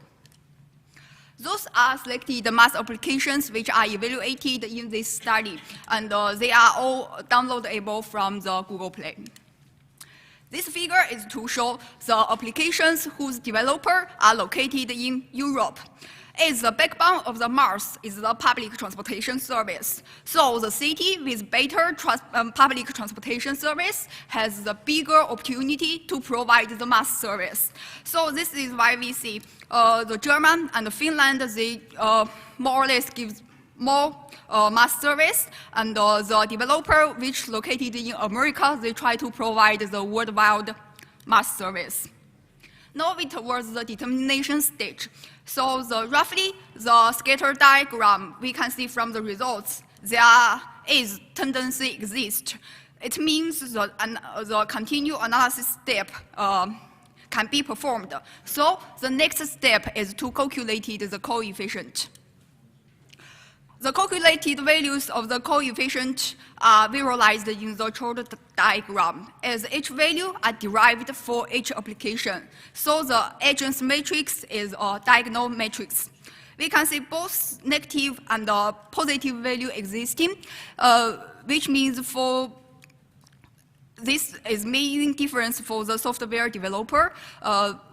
In the next slide, we will see the most developer still focus on the option setting providing. And we can also see no comparison is needed between values. Each value indicated the correlation degree for specific application.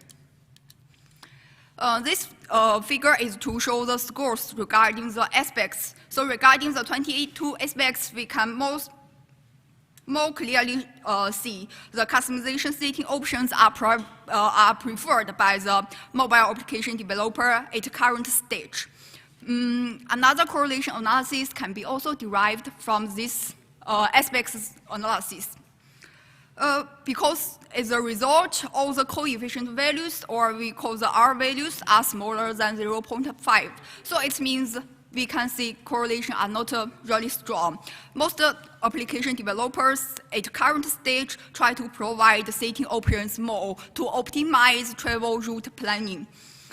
And during we check the mobile application, we also found, although Mars is mentioned as a mobility for all service, although the European Union and both of the European Commission mentioned making transport sustainable for all, but during we checking the application, really there are very limited information or setting options provided for people with special needs.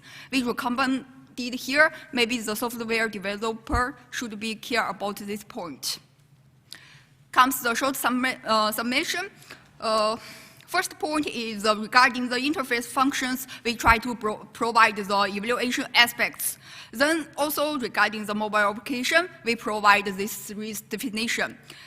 We also can understandable at current stage, setting options are needed to data collection purpose, to analysis purpose, but in the future is a personalized service. We expected for your menu selection should be provided.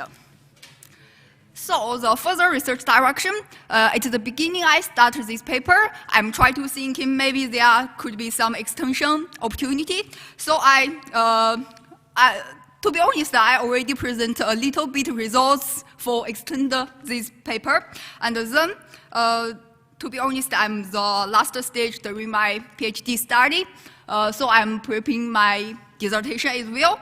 This topic related with my topic, mobile application concept for mobility as a service based on autonomous vehicles.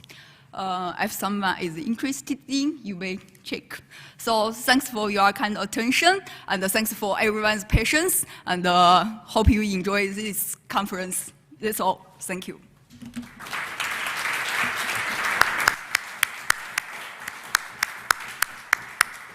Oh, many thanks for your perfect timing and perfect topic here.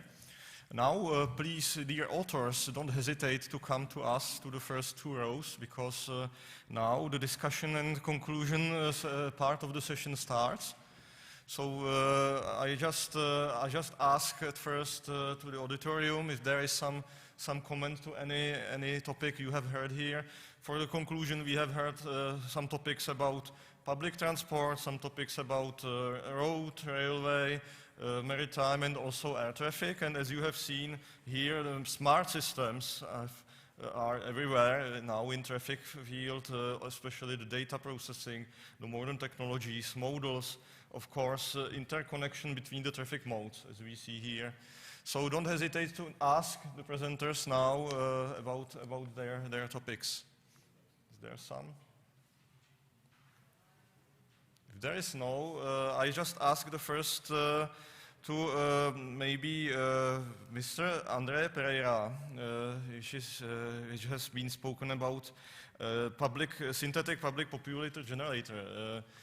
My question is about your data typically is not automated, so you are using sensors, you are using some surveys.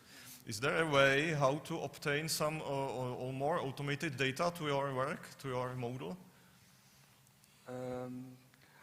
I think if it would be more standardized, the census and the travel surveys, so then in this way we could just use the same way for all other data, but basically every census, every travel survey, they are done differently, they use different categories and so on, so that's the problem actually, because the source code and the framework is already there, but because every source of data is different, we have always to make adaptations, and it takes a lot of time. It took much more time than expected, actually.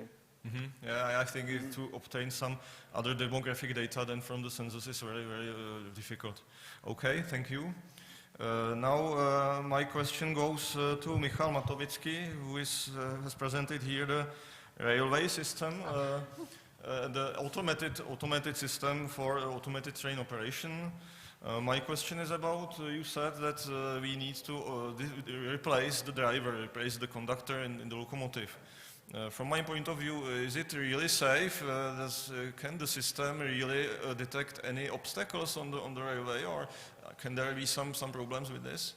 Of course, this is the topic of the research and development, to find the systems and to develop the systems that will be accurately and safe enough to have 100% of the solution rate. But in all automatization, may it be road or railway traffic, the conditions are, if you want to certify a system to be eligible for operation, it has to be proven to be at least the same or even more safe than it is by human operator. And even now in road traffic, and the same is in for example, you should well know the examples in a railway in Czech Republic, that the most of the accidents are happening actually by human mistake, by human error, and not by the problem of the system. So we believe that this is the direction to eliminate one of the factors that is causing the accidents.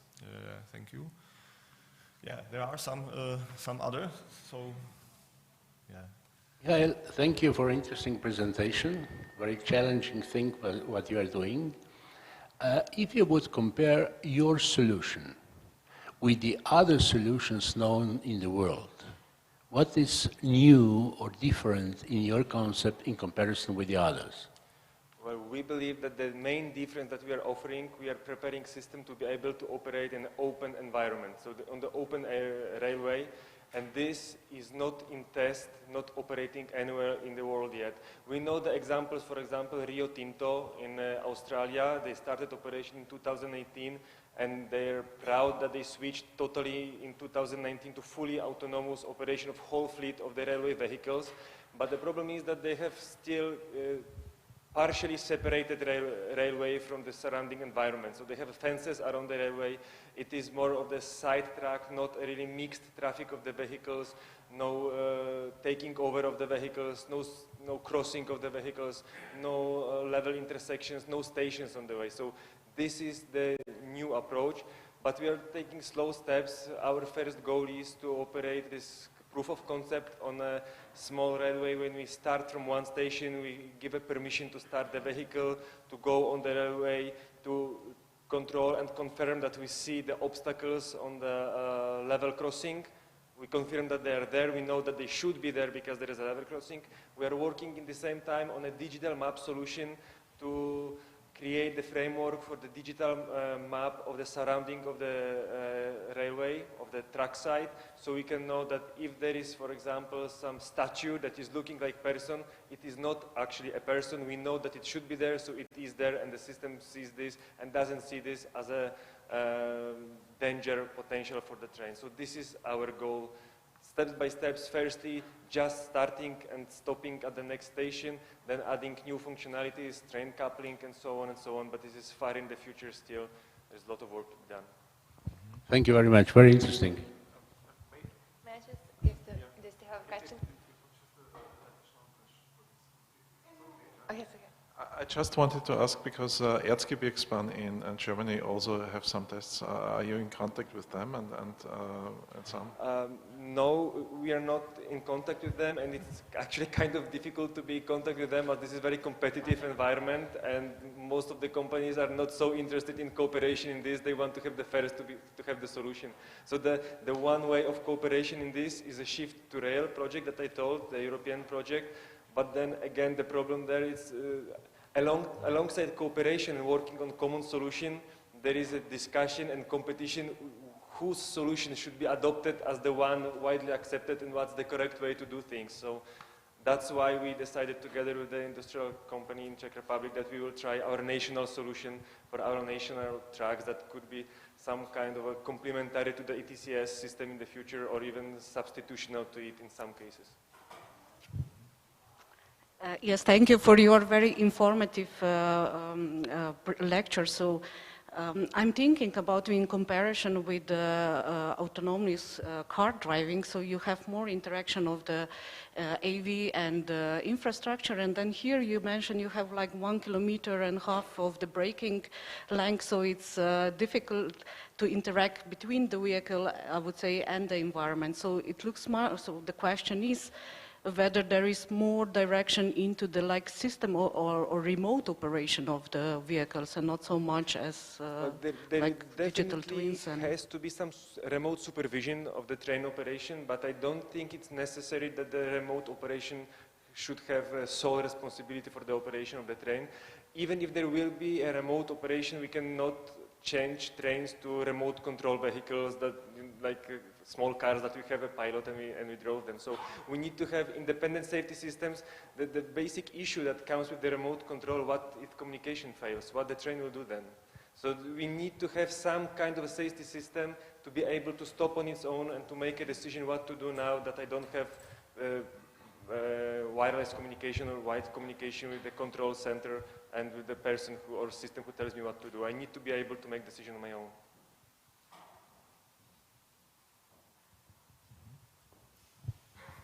Thank you. So is there some other question from the, yeah, there is, okay. Karsten, your presentation was very interesting, and also I see a great business for you within the next couple of years, because Commission has foreseen control of CO2 emissions in maritime transport sector. So all the emissions in the ports, all the emissions between the ports in the European territory, and 50% of all emissions from Europe to other continents and from other continents to Europe should be taken into account, and of course this transport the cost will grow. My question is the first one.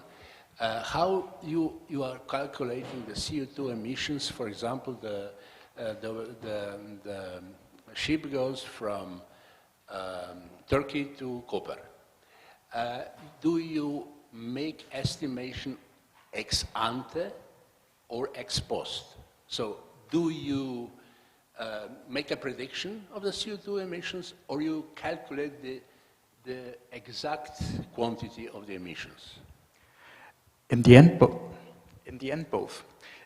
For the prediction, like I mentioned in my presentation, for the ports, it's an estimation, but for the MRV reports, maybe you know that the monitoring, reporting and validation system of the EMSA, the European Maritime Safety Agency, every vessel, every carrier has to report to the European Union after a half year the emission from the vessel. They goes from outside European Union, inside the European Union, then between the ports, and then outside the European Union. And this we calculate as a post version, but and this system, what we have developed, is for the surveyor of the European Union to check has the vessel sent the correct information so that they have the possibility to can look in a fast way and compare, can it possible, can it not possible?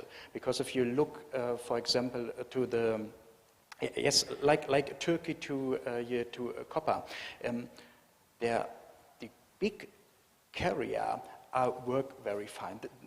The big carrier are not a problem. The very small vessels, 50 meters, 100 meters, they came from Somalia, for example, or they come from everywhere. They have also report the emission in the European Union. And this is the important thing. We have to look to everybody and every vessel, and only then if there is a trust that the values are correct, then we can also adjust, for example, the port arrivals and so on. It is well known that they were cheating with the quality of fuel.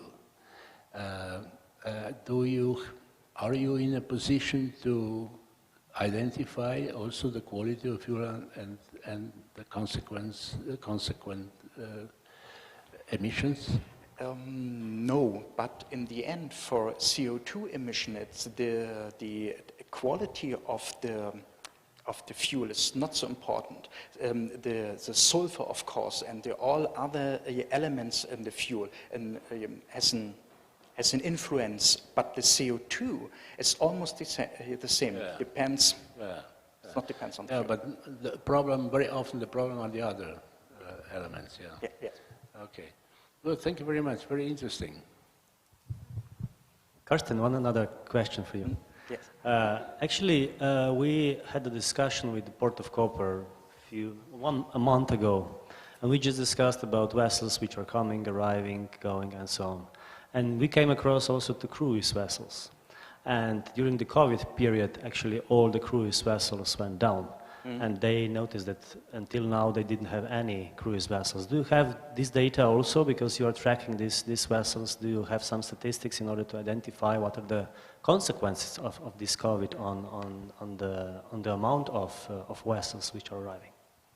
It's a hard question because it depends on the special situation of the port, the special situation of the vessel. But yes, it's possible, or we can identify or have identified which consequence has the COVID on the supply chain. Very good example in this moment is the port of Los Angeles, Long Beach. Maybe you have heard about this. There's a very huge port congestion. There's so many ports want to go into the port of Los Angeles because the Chinese ports and the South Korean ports are open again, and all vessels go almost at the same time to the west coast of United States. West coast of United States, you have only Vancouver and Seattle, then San Francisco, but it's not a big port, and the really big port is Long Beach, and we see how long the vessels are waiting, of course the emission, if they are waiting, and the consequences of this for the supply chain. Terminal congestion is the main word for this. Yes, but the slow steaming, normally vessels are doing. The vessel operator, the captains, normally know at the best what he has to do. The vessel works fine. But the question is, the guys, they have the cargo on the vessel. They have the problem because they don't know at what time the cargo come inside the port. The trucks are waiting, the trains are waiting, the complete supply chain disrupted, and this is the main reason in ports for emission, because the just in time, or whatever you will call it, doesn't work in ports if you have terminal congestions. Yeah, there is one. So your main indicator is the CO2 emission. Have you tried some other impact categories, like for example life cycle assessment during the use phase, so emission in waters or maybe particle matters? For the question for emission calculation. Life cycle, yes, but in the end, normally fuel is pretty expensive, and no many carriers have so much money that they can waste his fuel, and yet the jump between to improve the vessel hull or something like this is measurable, but in the end it is not so high that is overall make any problem. The number is good enough to check for 100 or 1,000 vessels, and very hard to explain in English now, to give the port operator, the port authority, a value that they can estimate the number of vessels in the port. Maybe this is the... Like this is the main indicators for now, which is working for decision making. Yeah. Yes. Yeah, thank you. Now one question from me. Please stay here. I have also one question. You have spoken about maritime traffic or sea traffic. My question is if your estimations could be usable for inland traffic, because there are many countries like Czech Republic, Austria, or others who don't have seaside, but they are using ships along inland. And these areas also, I think, need to have some estimation of pollutions. So what about this? Absolutely. Mm-hmm. It works. We work, for example, with the company Caterpillar together. They are the main producer for engines for river vessels, and so that we adjust our model, our emission model for the emission on rivers. Mm-hmm. There are some special effects, physical effects, if here, for example, the squat effect or passing effect from vessels inside the river, mm-hmm. and the squat effect, if not enough water under the hull, the needed energy is strongly increased. Mm-hmm. And to calculate this, it's necessary to measure the water deep and the river, and quite complex. Mm-hmm. And this is my last sentence in the presentation, what I told you. I'm very interested to cooperate with universities or research institutes and check which could be the best way to improve the calculation. Mm-hmm. Yeah, thank you. So it's a good topic for the future in the research, and so thank you. Now we have last 4 minutes of the discussion. Yeah, there is one. Uh-huh.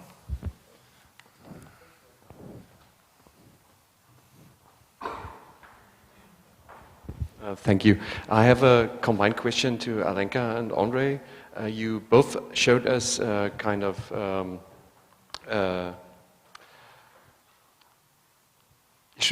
sorry. You both showed us kind of a thing to measure pollution through biking, and you showed us some things that can measure people getting out and in. And I'm not sure if you're aware of things like open traffic cams, so which enables scientists but also citizen science to build their own measure instruments. And I want to both ask you if those things that you showed us today, I mean, you are more in a business context, so maybe it's a little bit harder, but if those things to measure pollution with a bicycle, if there are already kind of this open solutions using open software. You said it's 3D printed, so maybe the prints you can download online, and if you want to, you can build it up yourself, such solutions. And if we see those in measurement of pollution for bicycles, or even measurement of people getting out and in of buildings or transportation systems. Should I start? Maybe just to start with the open source that you mentioned. Actually, the PM 2.5 sensors are open code, so everybody can install their own sensor, because we work with a software developer that it's like starting progress. So he wants to build an open code, open for everyone, so everybody is welcome to build their own PM 2.5 particle, so yes. Thank you. Yeah, actually, as you mentioned, we are really not trying to affect the technologies at all. So basically, what the classification of the technology we provided, that's the outcome. So what do you get out of any source of data, and how you can use it for the use cases we mentioned. So the open data are something we definitely support, and that would be very much useful. Yes.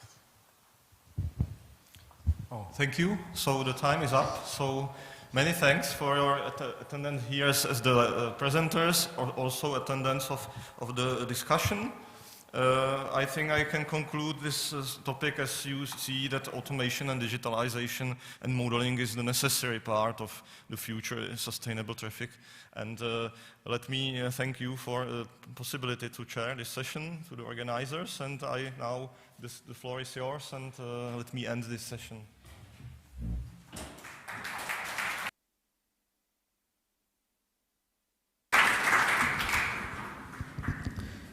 Thank you very much, Marcel. Thank you very much for your presentation, and we are glad you were with us. We wish you a nice flight home. We are closing the conference. At the end, we have a question for the audience or also for the session chairs. I would like to thank sincerely to session chairs for really nice, vivid, and intellectual moderation of their sessions. And I'm giving the floor to the session chairs if they would like to say something, to make some suggestions, or maybe some conclusions of their sessions. So. Session chairs, please, we would be glad to hear your views at the end of the conference.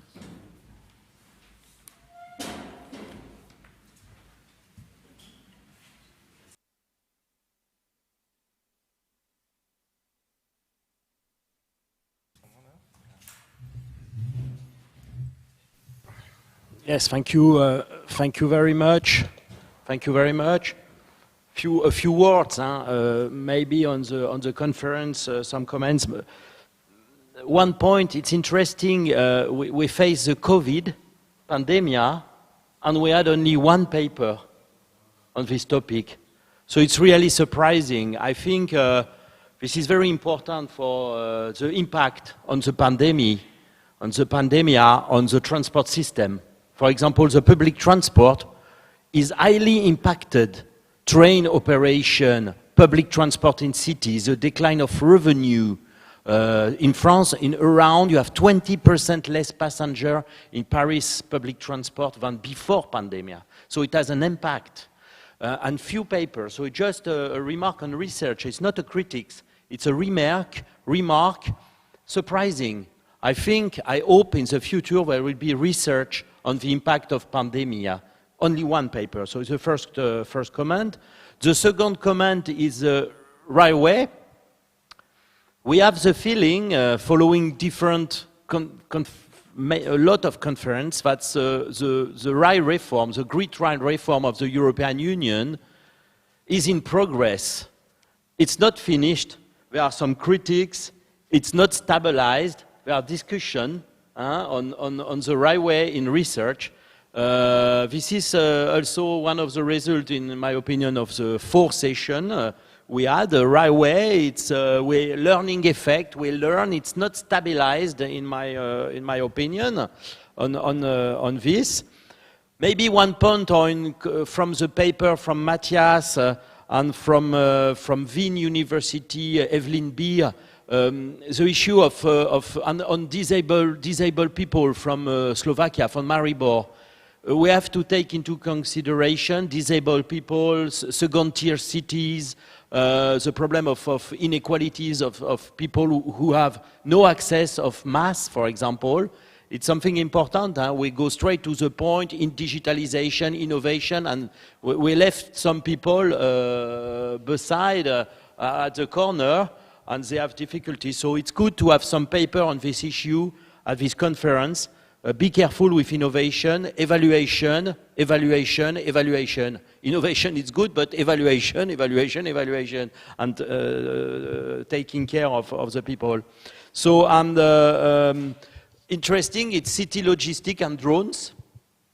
It's moving on this topic, their research, so it's interesting. And maybe to conclude this very short comments on the conference, and really thank you for the very good and efficient organization. Once again, incentives. It's okay, Green Deal of the European Union, in the research, we are moving in this direction. It's clear. So we have incentives, research program, funding from the European Commission. We move, it's clear. Everybody is working in this direction here. But the citizen, so I think the people outside of this university, the people on the street in the European Union, what do they think about the Green Deal? I think we have to the next step is motor to the citizen, more communication, pedagogy in French. Pedagogy, it means explaining what we are doing, the result. And I think on this point we have to work more to convince all the European Union, the population of the European Union. So a few comments. I have microphone here. To conclude my section, I think automation and any of the new technologies are very important. Yeah, I think I need to accept your opinion. Anything need to be evaluated. We need to be prepared for the breakdowns of these systems, because if there is some human-oriented system, the humans can solve some problems naturally, but the automated systems need to be prepared to solve these breakdowns of the systems with possible great impact. From my point of view, the conditions here and in general, or for all sections of the conference, are very, very fine. I feel the organizers prepared it with heart, and I think it's very nice conditions here. They are. We can observe, we can feel, and any moment is very fantastic for me and very, very nice. So I very thanks for that, and yeah.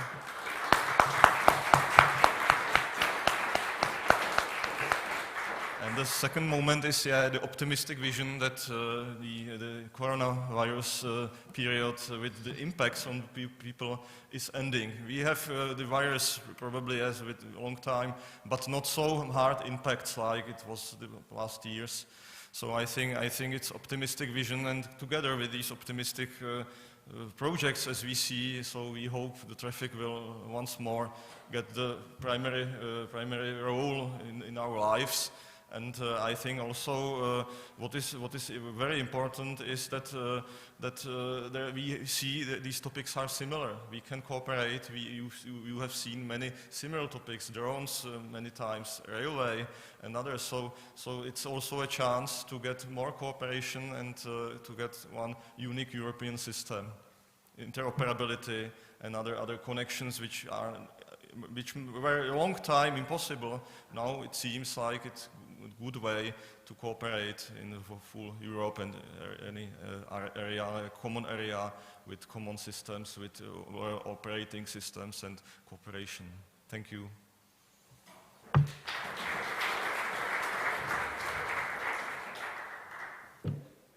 Of you, I think Secretary General Sebastian Belz has something to say for the conclusion of the conference, and Sebastian, we will be glad to hear your views. Please, the floor is yours.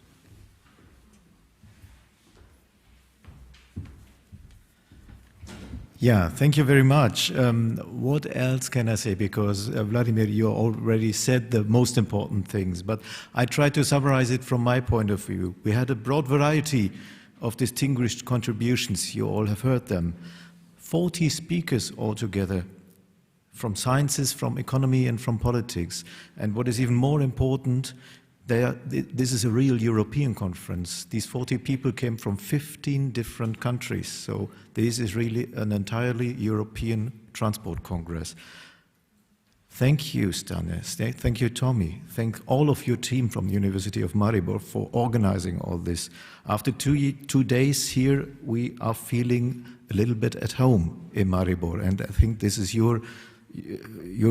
this made your efforts. You are doing everything to make us feel comfortable. You even made the rain stopping, so thank you once again.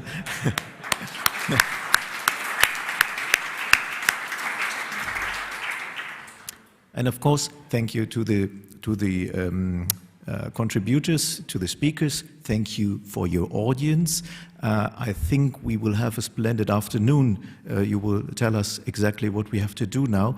But my last words, please remember, next year we will have the 20th European Transport Congress in Győr in Hungary, the 9th and the 10th of June 2022. And we'll be happy to host you there once again. So see you in Hungary next year in June. Thank you very much.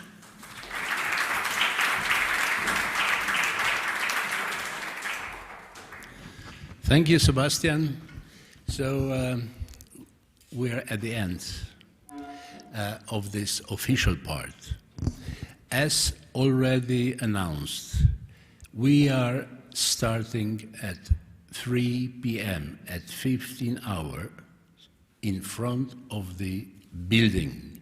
The guide, the tourist guide, is waiting for us and will take us through the city. Will tell us something about the city, and this relatively short walk will be ended at the oldest wine of the world, and there are waiting buses for us, and they will take us to somewhere. You will see. So thank you very much. I'm concluding this conference. Thank you to the speakers. Thank you to audience. Special thanks once again to session chairs, and special thanks to our technical team. Thank you very much.